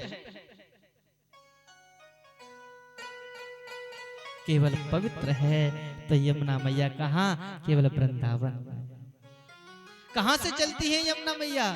आप देखो, इतना स्वच्छ, इतना बढ़िया जल है इनका कि आप देख, रुपया डाल दो तो रुपया एकदम चमकता है साफ। और जैसे ही दिल्ली में आया जल और देखा, जहां तो भैया अगर मनुष्य को भी डुबो दिया जाए तब भी मनुष्य नहीं दिखेगा, क्योंकि इतना मैला जल हो गया है, इतना मैला, इतना दूषित जल है। इसको हमें साफ करना है। अब वो कैसे साफ करना है? हम सबको मिल करके साफ करना होगा। हम सबको देखना है कि ये हमारी माता है, और इसमें हमें कबाड़ा या जल नहीं फेंकना चाहिए। जो नाले का जो जल है वो भी नहीं जाना चाहिए, क्योंकि लोग श्रद्धा और भावना के साथ जाते हैं और उस जल का आचमन करते हैं। केवल ये जो कंपनियां हैं या किसी कारण बस जो जल जा रहा है गंदा, इसकी वजह से तो लोग एक मन में घृणा लाते हैं, मन में घृणा लाते हैं। क्यों? कि ये जल गंदा है, अब मैं इसको ना नहाऊंगा ना पीऊंगा। विचार करिए, ये जल कभी आपने देखा है जल खराब होता है? जो जल बह रहा हो वो जल कभी खराब नहीं होता। परंतु क्या करें, इस संसार की माया है। इस संसार, हम सबके जो मन में जो भ्रम बैठा है उसको कैसे दूर किया जाए। हम विचार करते हैं कई बार कि भगवान का भजन करें, परंतु जब भजन करने बैठते हैं तो मन नहीं लगता, या फिर हमसे बैठा नहीं जाता है। ये भी तो बड़ी परेशानी है, बैठा नहीं जाता हमसे। और बैठा तो तभी जाएगा जब बैठने का अभ्यास डालोगे। ये मूलाधार जो चक्कर हमें जगाना है, इसका अभ्यास करना पड़ता है। जैसे 1 घंटा, 2 घंटा, 3 घंटा, 4 घंटा, जैसे हम पूजा में समय देते हैं, हमारे ठाकुर जी जब दर्शन के लिए आप लोग जाते हो तो सोते नहीं हैं, वो जागते ही रहते हैं, जागते ही रहते हैं। तो थोड़ा बहुत विश्राम है। वृंदावन में की बहुत अच्छी घटना है, कहो तो सुनाए हम सब लोग वृंदावन जाते हैं या किसी तीर्थ स्थान पर जाते हैं तो कुछ ना कुछ मांगने के लिए जरूर जाते हैं। बिना स्वार्थ के कोई नहीं जाता संसार। परंतु एक ऐसे ही जमुना मैया के भक्त हुए जो लाला को दर्शन करें और लाला से लाला खुश रहियो। एक दिन गोसाई कहने लगे, ए बाबा एक बात बता, दुनिया तो ठाकुर जी से आशीर्वाद ले भी आवे, कुछ ना कुछ मांग भी आवे, पत्तू कहते है लाला खुश रहियो। ये क्या है? तो बड़ा अच्छा शब्द कहा है उसने, बहुत ही अच्छा शब्द कहा है। संसार में सब मांगने आते हैं, सब मांगने आते हैं और पट खुले हुए हैं। कभी वो हमारी हमेशा पूछता है, कभी हमें भी उसकी बात को पूछना चाहिए, कहीं उसने विश्राम किया है या नहीं, कभी सोया है या नहीं, उसने कुछ खाया है या नहीं। कभी तो हमारा भी मन है, जैसे हम समय से खाते हैं वैसे भी हमें भी उसका ध्यान रखना चाहिए कि लाला तेने खाया है कि नहीं, लाला तेने विश्राम किया है कि नहीं। विचार करिए आप इस बात के लिए। विश्राम हम करते हैं कितने 8 घंटे 12 घंटे, परंतु लाला को विश्राम ना मिले, 1 घंटा से ज्यादा विश्राम नहीं देते हैं। तो महात्मा जो थे हर बार ऐसे कहते थे, लाला खुश रहियो, लाला खुश रहियो। तब कही उसने, महाराज बुरा मत मानियो, मैं हाथ जोड़ रहा हूं। क्या यहाँ इतनी सारी भीड़ आती है, सब कोई ना कोई मांगने आता है इनसे, किसी ना किसी स्वार्थ से आता है इनके पास। ना तो उनको बैठने का टाइम, ना घूमने का टाइम, ना विश्राम का टाइम। परंतु मैं कहता मुझे कुछ नहीं चाहिए लाला, तू बस विश्राम कर और खुश रहियो। तो भगवान की भक्ति बड़े भाव के साथ में ठाकुर जी की ओर चलते हैं, बड़े आनंद के साथ में महारानी मैया पटरानी की ओर चलते हैं। बोली श्याम सुंदर भगवान की।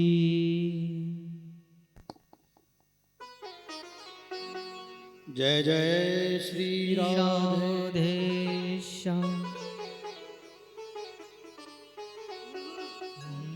और वृंदावन प्यारो वृंदावन,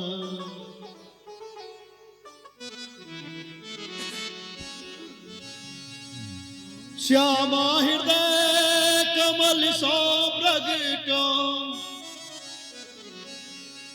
श्यामा हृदय कमल सो प्रगटो, तुलसी जी कावन की वृंदावन प्यारो वृंदावन की वृंदावन प्यारो वृंदावन की वृंदावन प्यारो वृंदावन की वृंदावन प्यारो वृंदावन की वृंदावन प्यारो वृंदावन। श्यामा हृदय कमल सो प्रगटो, श्यामा हृदय कमल जो प्रगटो, तुलसी जी कावन की वृंदावन प्यारो वृंदावन की वृंदावन प्यारो वृंदावन। जय हो। आनंद के साथ तालियां बजाते आनंद लेते।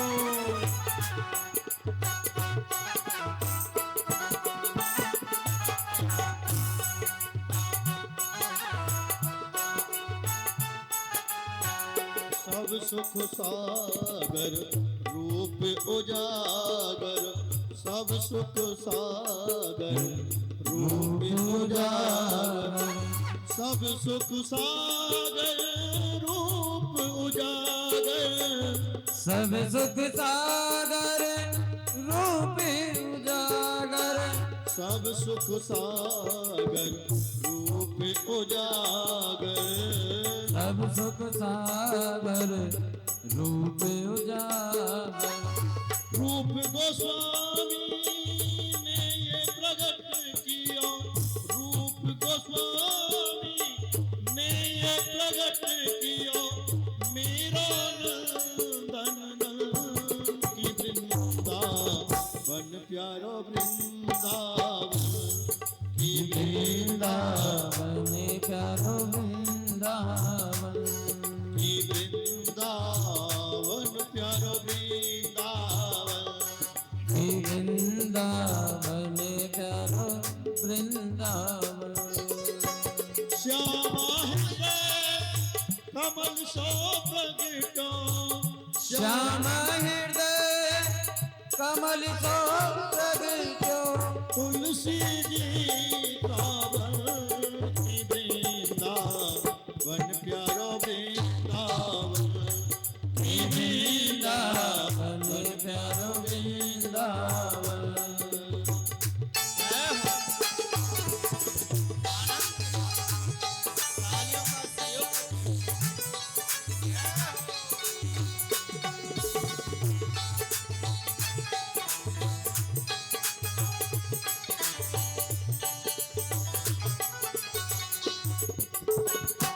जय हो।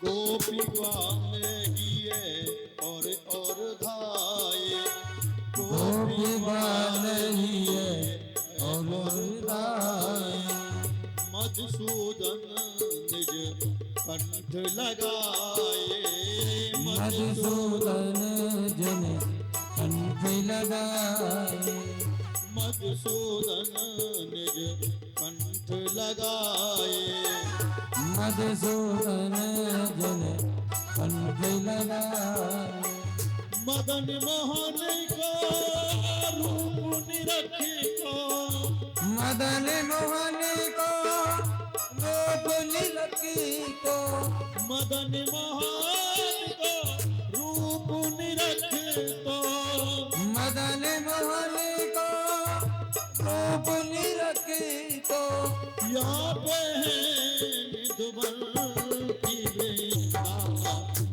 प्यारो वृंदावन, हे वृंदावन करो वृंदावन, की वृंदावन प्यारो वृंदावन, हे वृंदावन करो वृंदावन। श्यामा हृदय कमल सोतन क्यों, श्याम हृदय कमल तो प्रगटो, तुलसी जी कांवल की वृंदावन प्यारो वृंदावन, हे वृंदावन प्यारो वृंदावन, हे वृंदावन। जय हो। तालियां मारते लेते हुए राधे।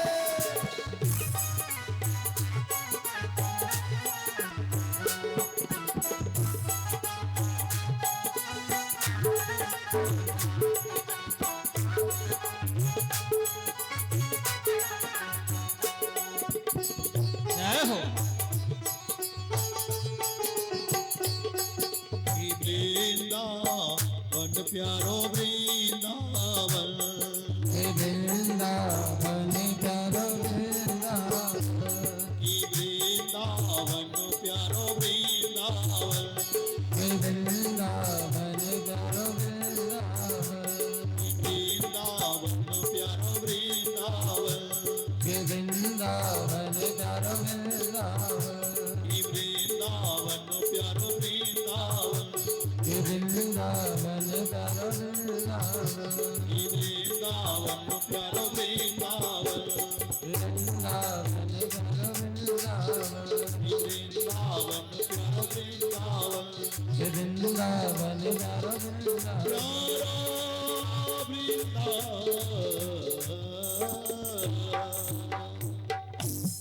बांके बिहारी लाल की, श्री वृंदावन धाम की। जय जय।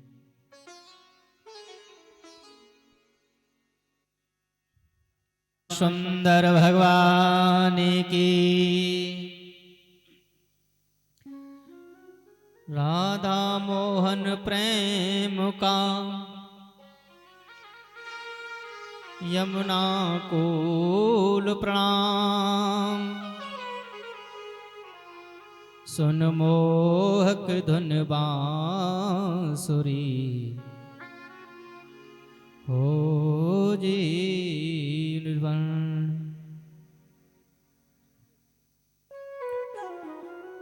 यमुना जो है,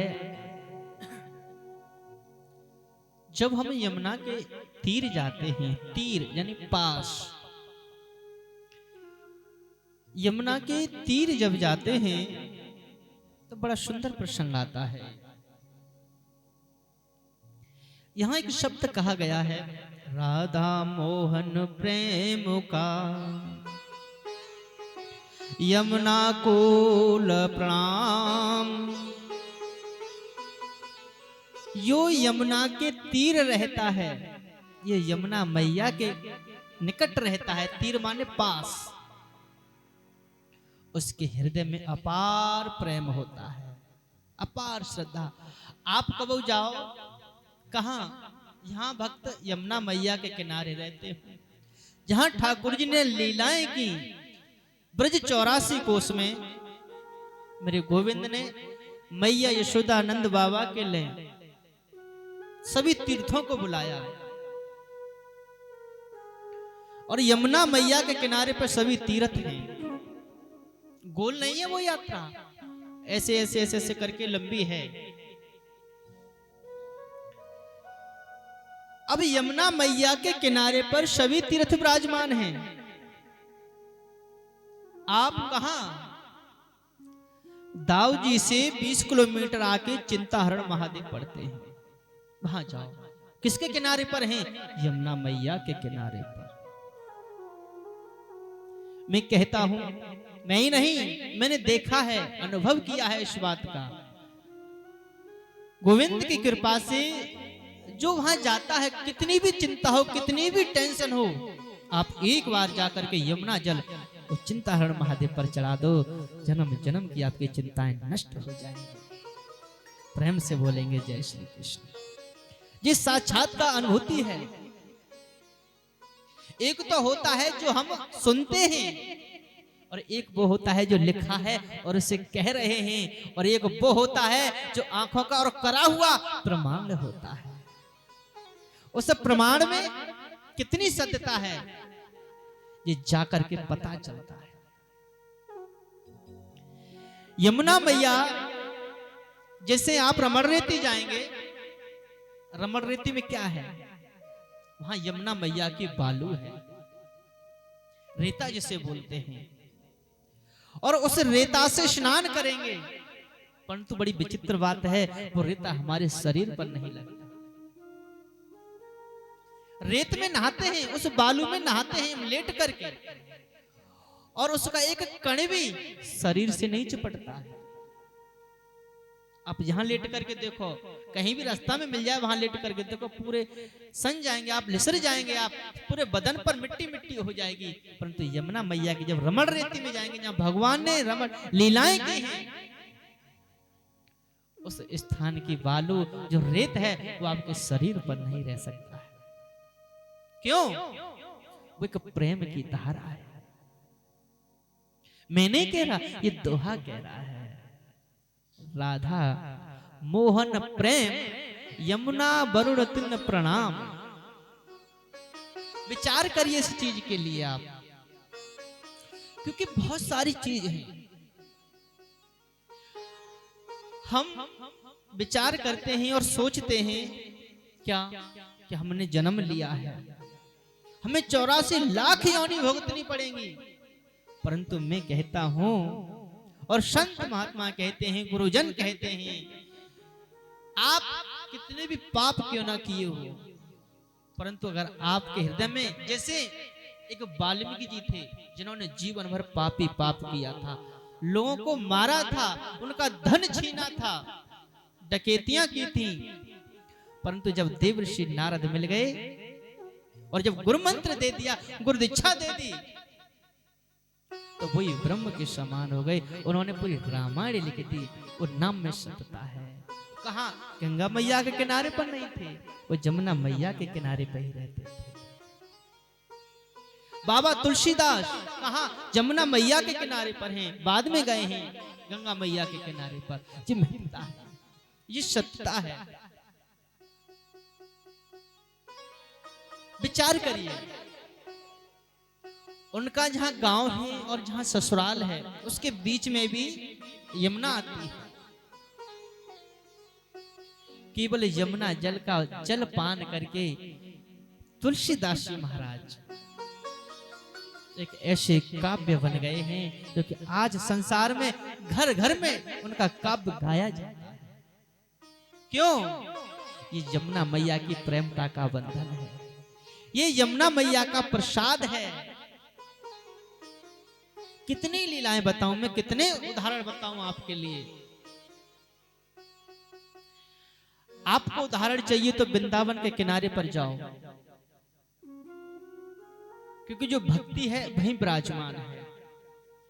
आप हर जगह जाएंगे, तीर्थ है वो, दर्शन करेंगे आप।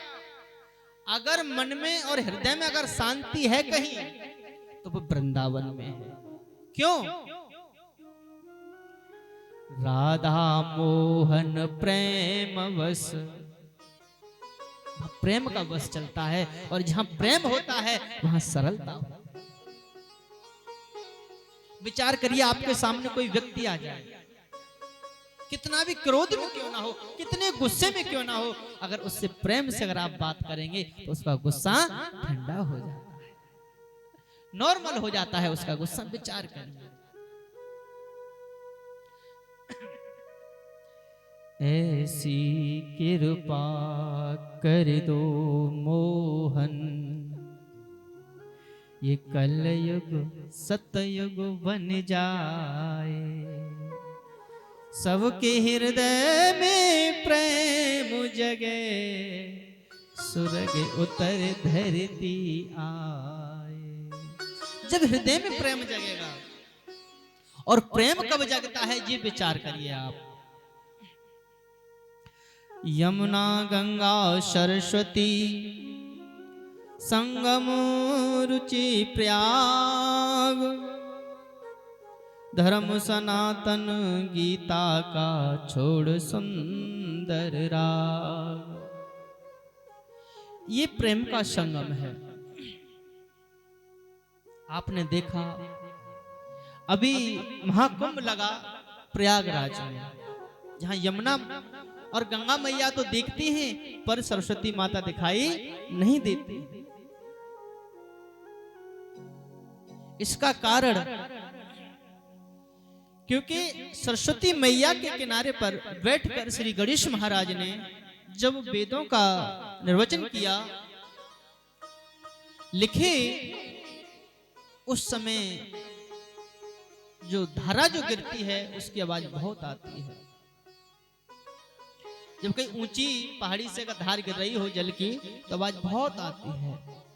तो गणेश महाराज ने श्राप दे दिया। जब से ये श्री मां सरस्वती लुप्त हो गई और सबके हृदय के रूप में विराजमान हो गई,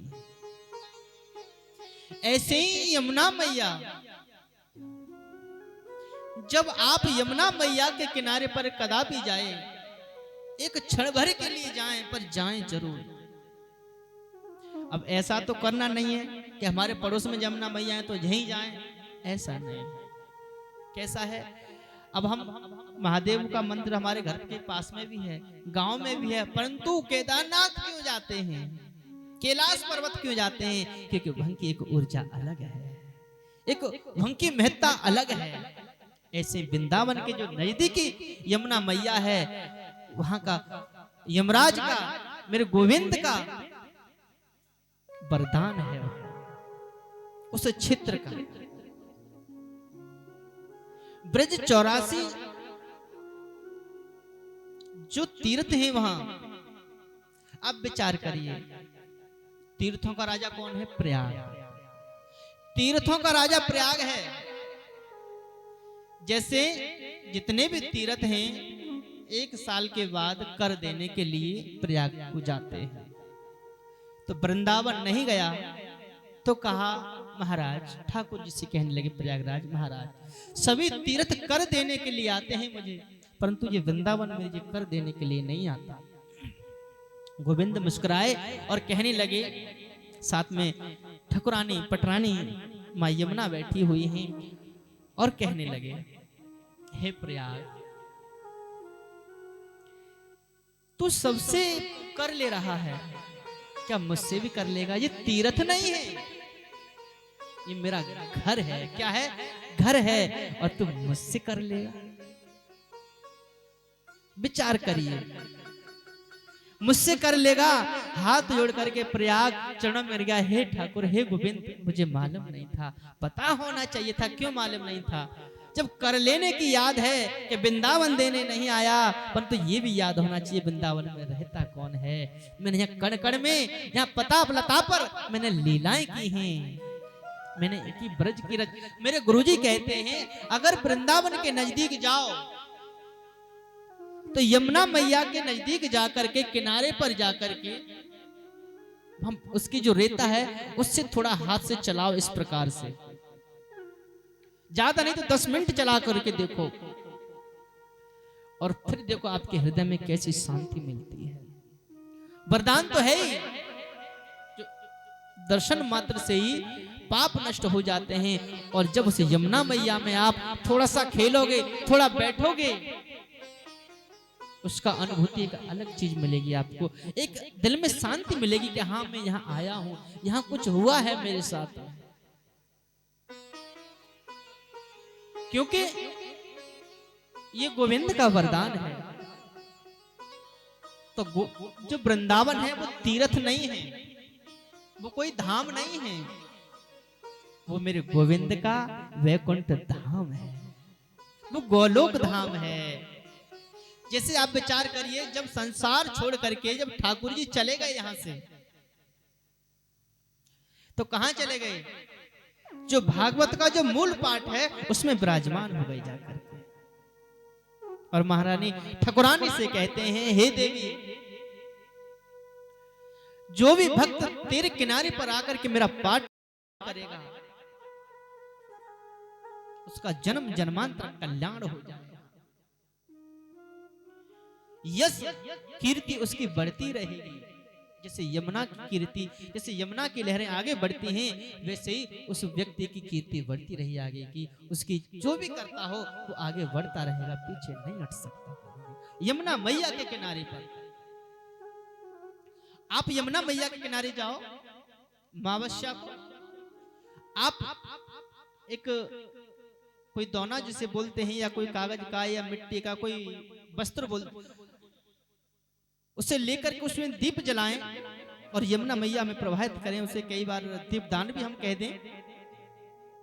उसके करने से हमारे पितृ दोषों का ऋण मुक्त हो जाता है, हमारे पितृ दोष शांत हो जाता है, जो दोष लगा हुआ है वो नष्ट हो जाता है। वो कैसे नष्ट होता है विचार करिएगा।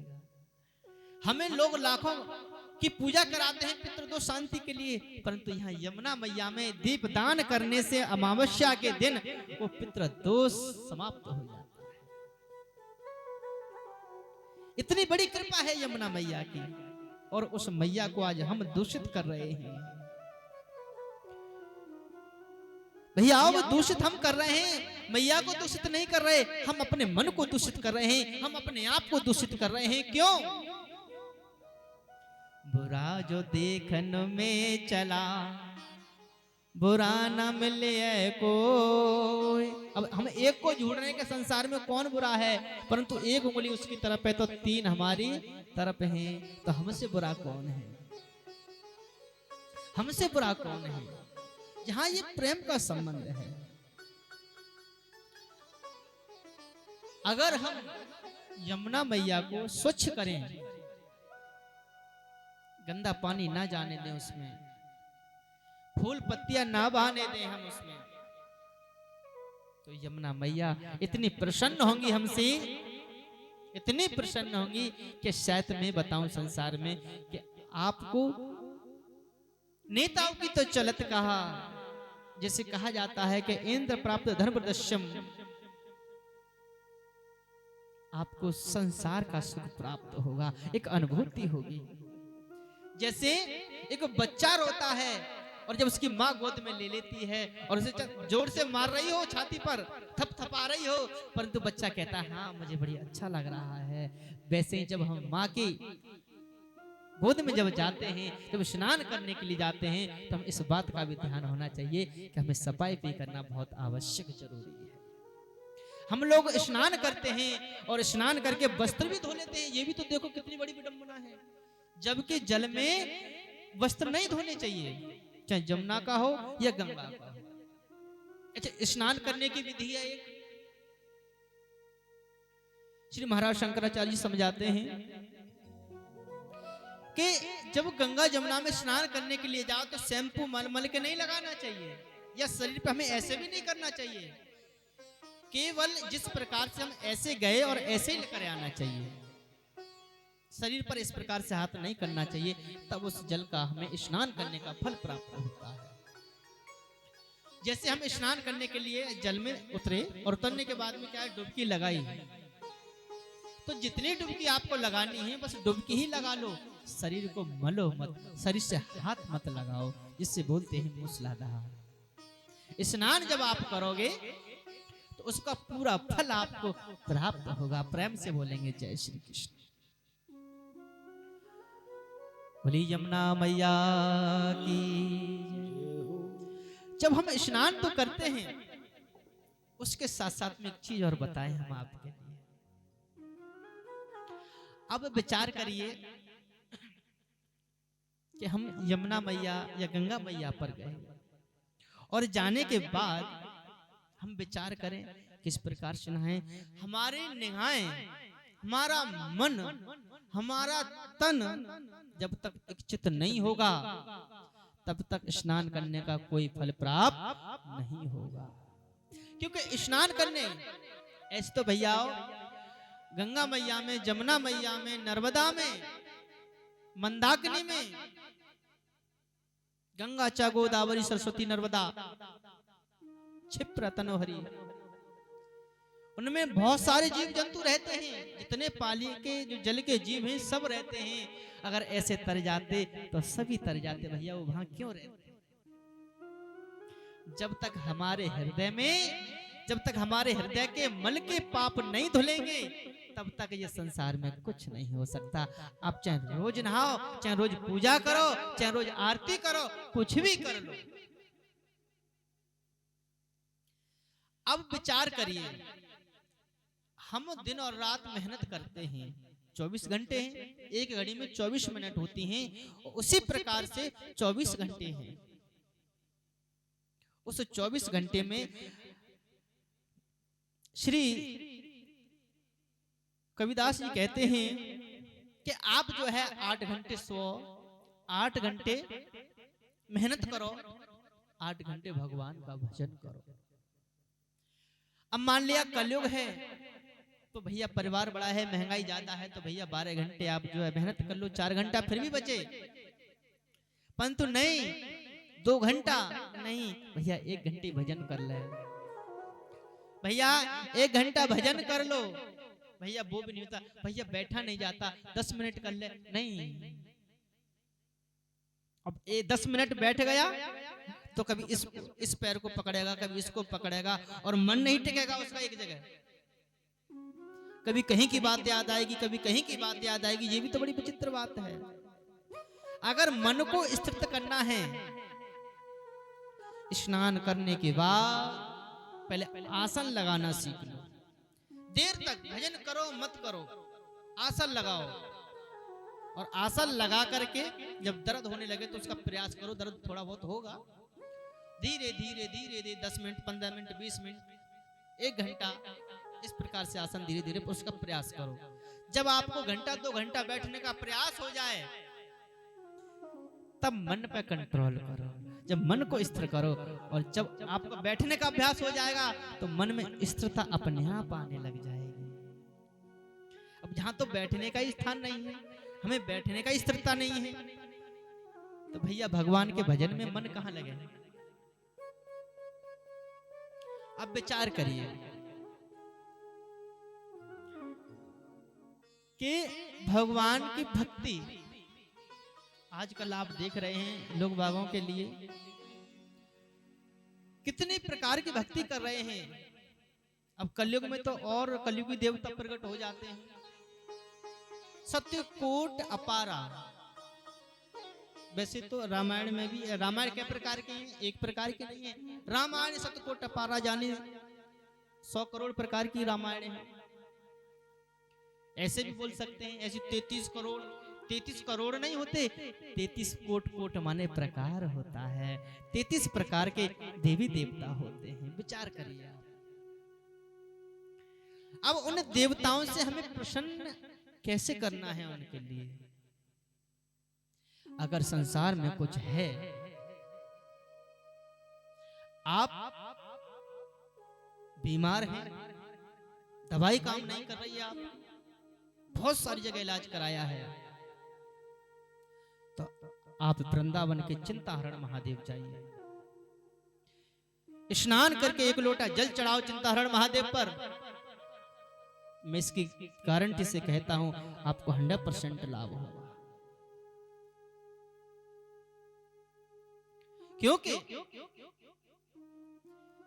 आप जाओगे जब परेशान होते हो, जब परेशानी में होते हो, तब आपको कुछ नहीं दिखता, केवल बस ये दिखता है किसी प्रकार से ये व्यक्ति ठीक हो जाए और हमें शांति की प्राप्ति हो। विचार करिए। मैं बस ये कहना नहीं चाहता, परंतु ये कहलवाना चाहता हूं कि हमें ज्यादा से ज्यादा जिस प्रकार से हम भगवान की भक्ति करते हैं, वैसे हमें यमुना मैया का चिंतन करना चाहिए। प्रेम से बोलेंगे जय कृष्ण। जब तक हम यमुना मैया का चिंतन नहीं करेंगे, तब तक गोविंद की प्राप्ति नहीं हो सकती, किसी भी प्रकार से नहीं हो सकती। हम गिरिराज जी पे जाएं, गिरिराज जी में कौन है? मानसी गंगा है।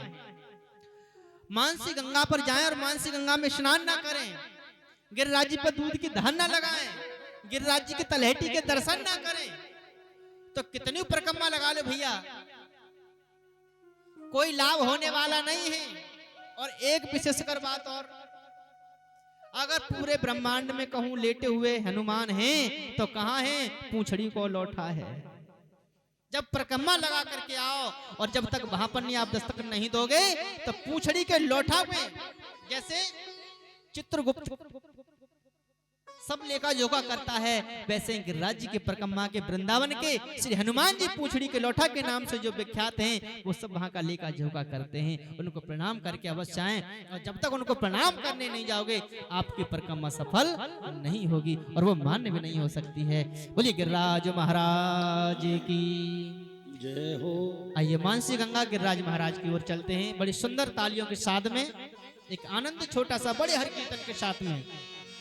और गोवर्धन गिरधारी जी जय हो, सुध लेना हमारी, जय हो, लेना हमारी सुध, लेना हमारी।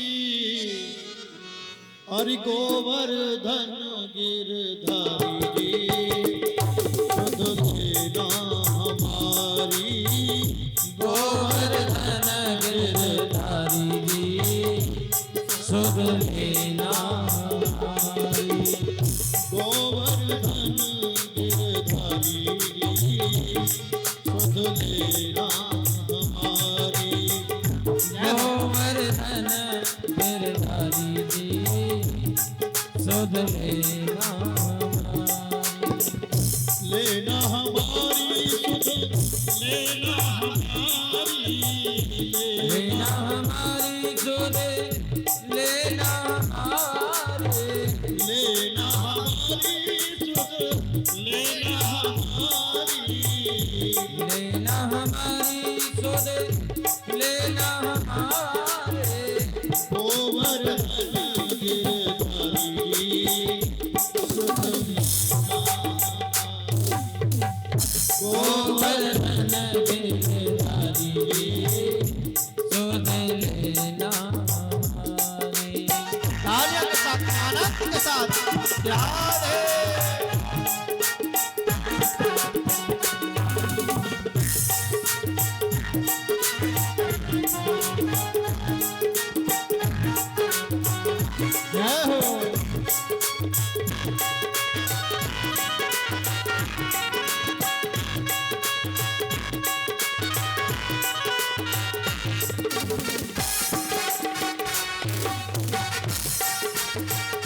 जय हो।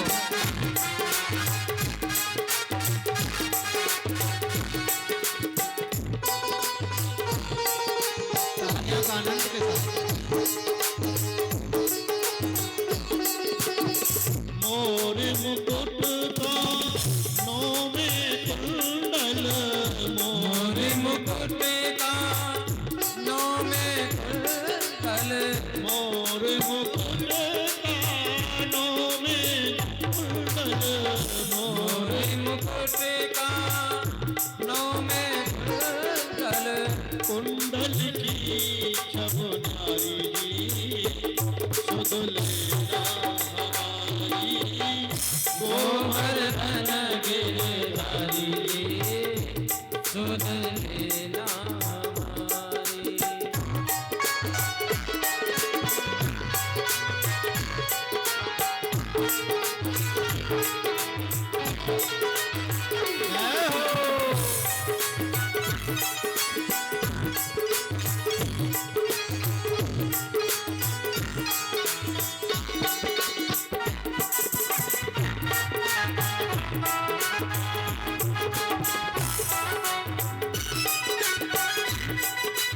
आनंद के साथ मस्ती लेते हुए जय हो।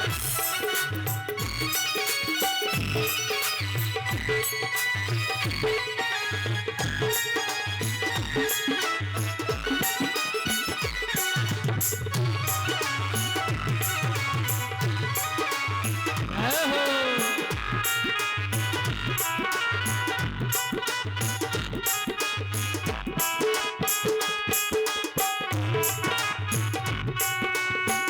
तुम बिन हमारी कौन खबर ले, तुम बिन बिन हमारी कौन खबर, अरे तुम बिन हमारी कौन खबर ले, तुम बिन बिन हमारे कौन खबर, ओ मेरे बाके बिहारी सुध लेना हमारी, गोवर्धन गिरधारी सुध लेना हमारी। राज महाराज की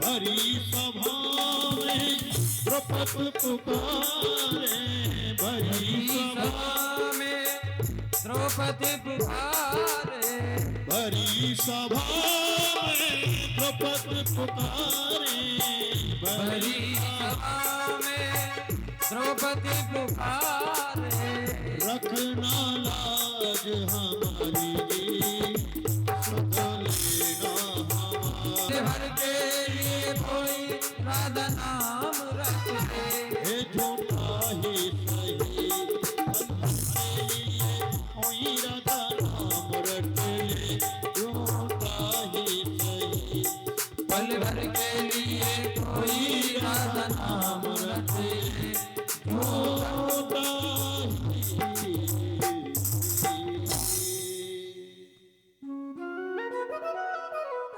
बोलिए गिरिराज महाराज आज की जय। यमुना की लखी दुर्दशा होता चित्त उदास, दूषित जल से अब नहीं बुझती सबकी प्यास।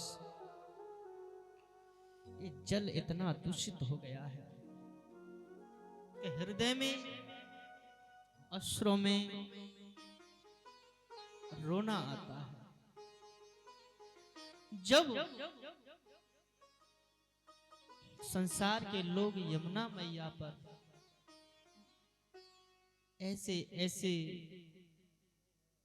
नाना प्रकार के जलों जो केमिकल से हैं और वस्त्र हैं और जो अपना खाया पिया सब कहाँ जमुना मैया में जब फेंकते हैं तो मैया का हृदय रोता है कि मैं इनका कल्याण करने के लिए हूं और ये मुझे इस ऐसे स्वभाव से मुझे जो कि मन से उस जल को पीता है पर प्यास नहीं बुझती, इसका कारण जानते हैं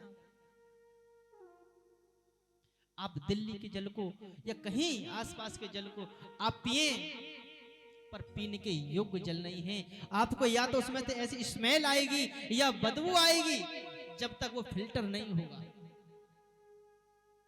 क्यों? इसमें हमारे सबकी कमी है।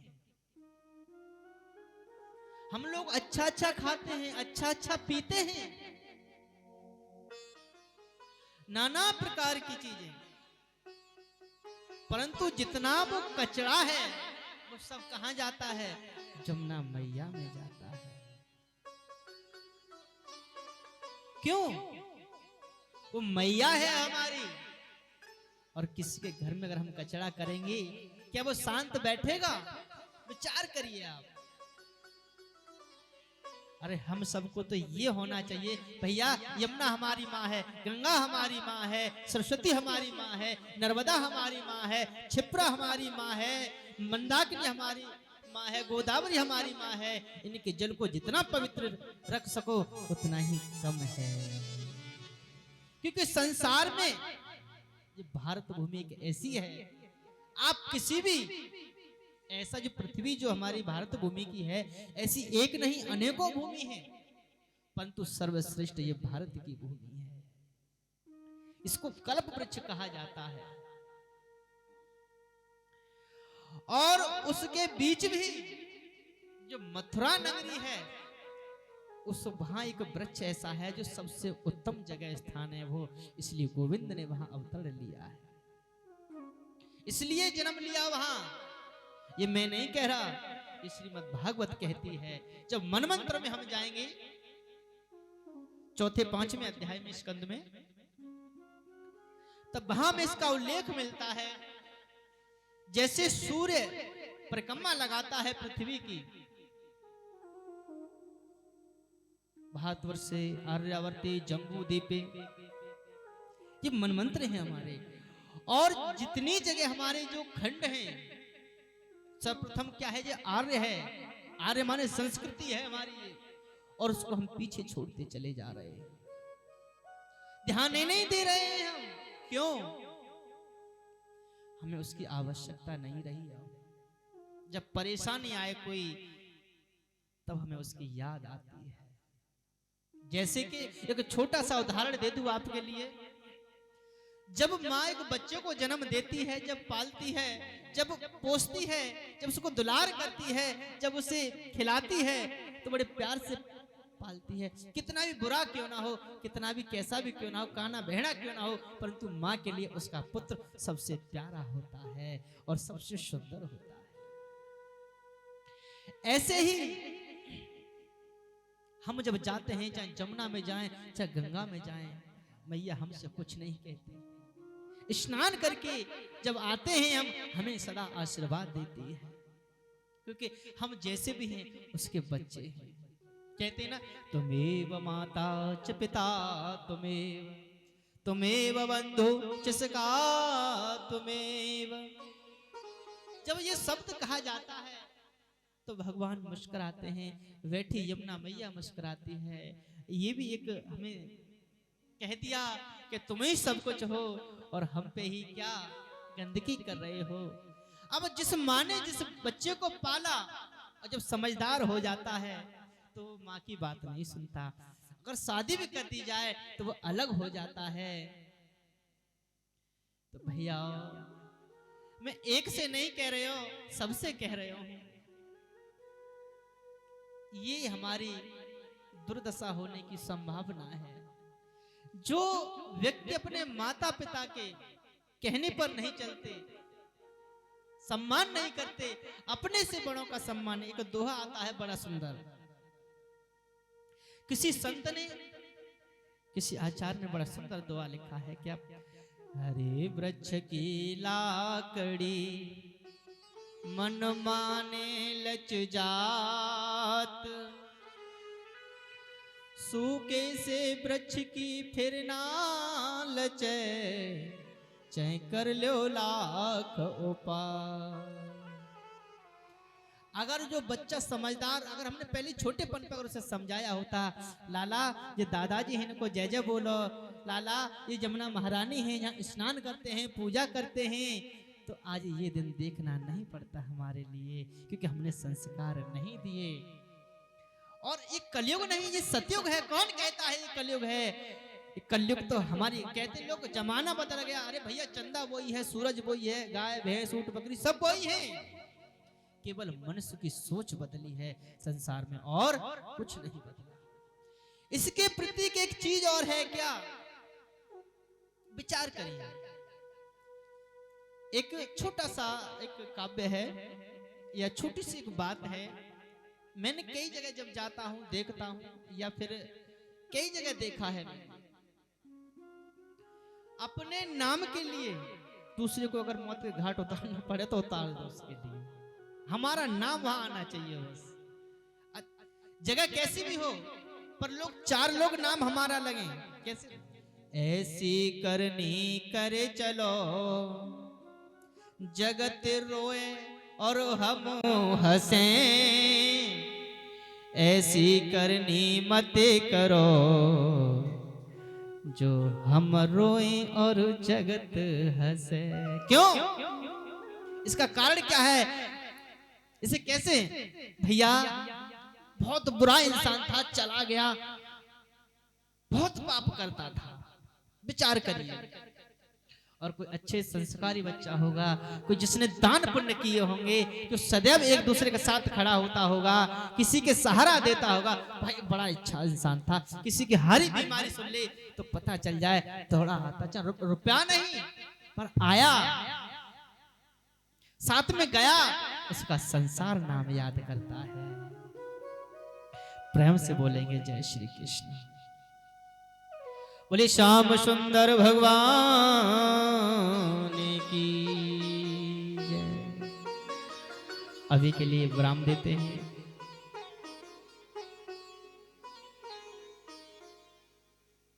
अभी के लिए हम विराम देते हैं। आगे आप कल फिर सुनेंगे एक जमुना मैया के ऊपर रहस्यमयी कथा। जब तक के लिए सभी के लिए जय जमुना मैया की।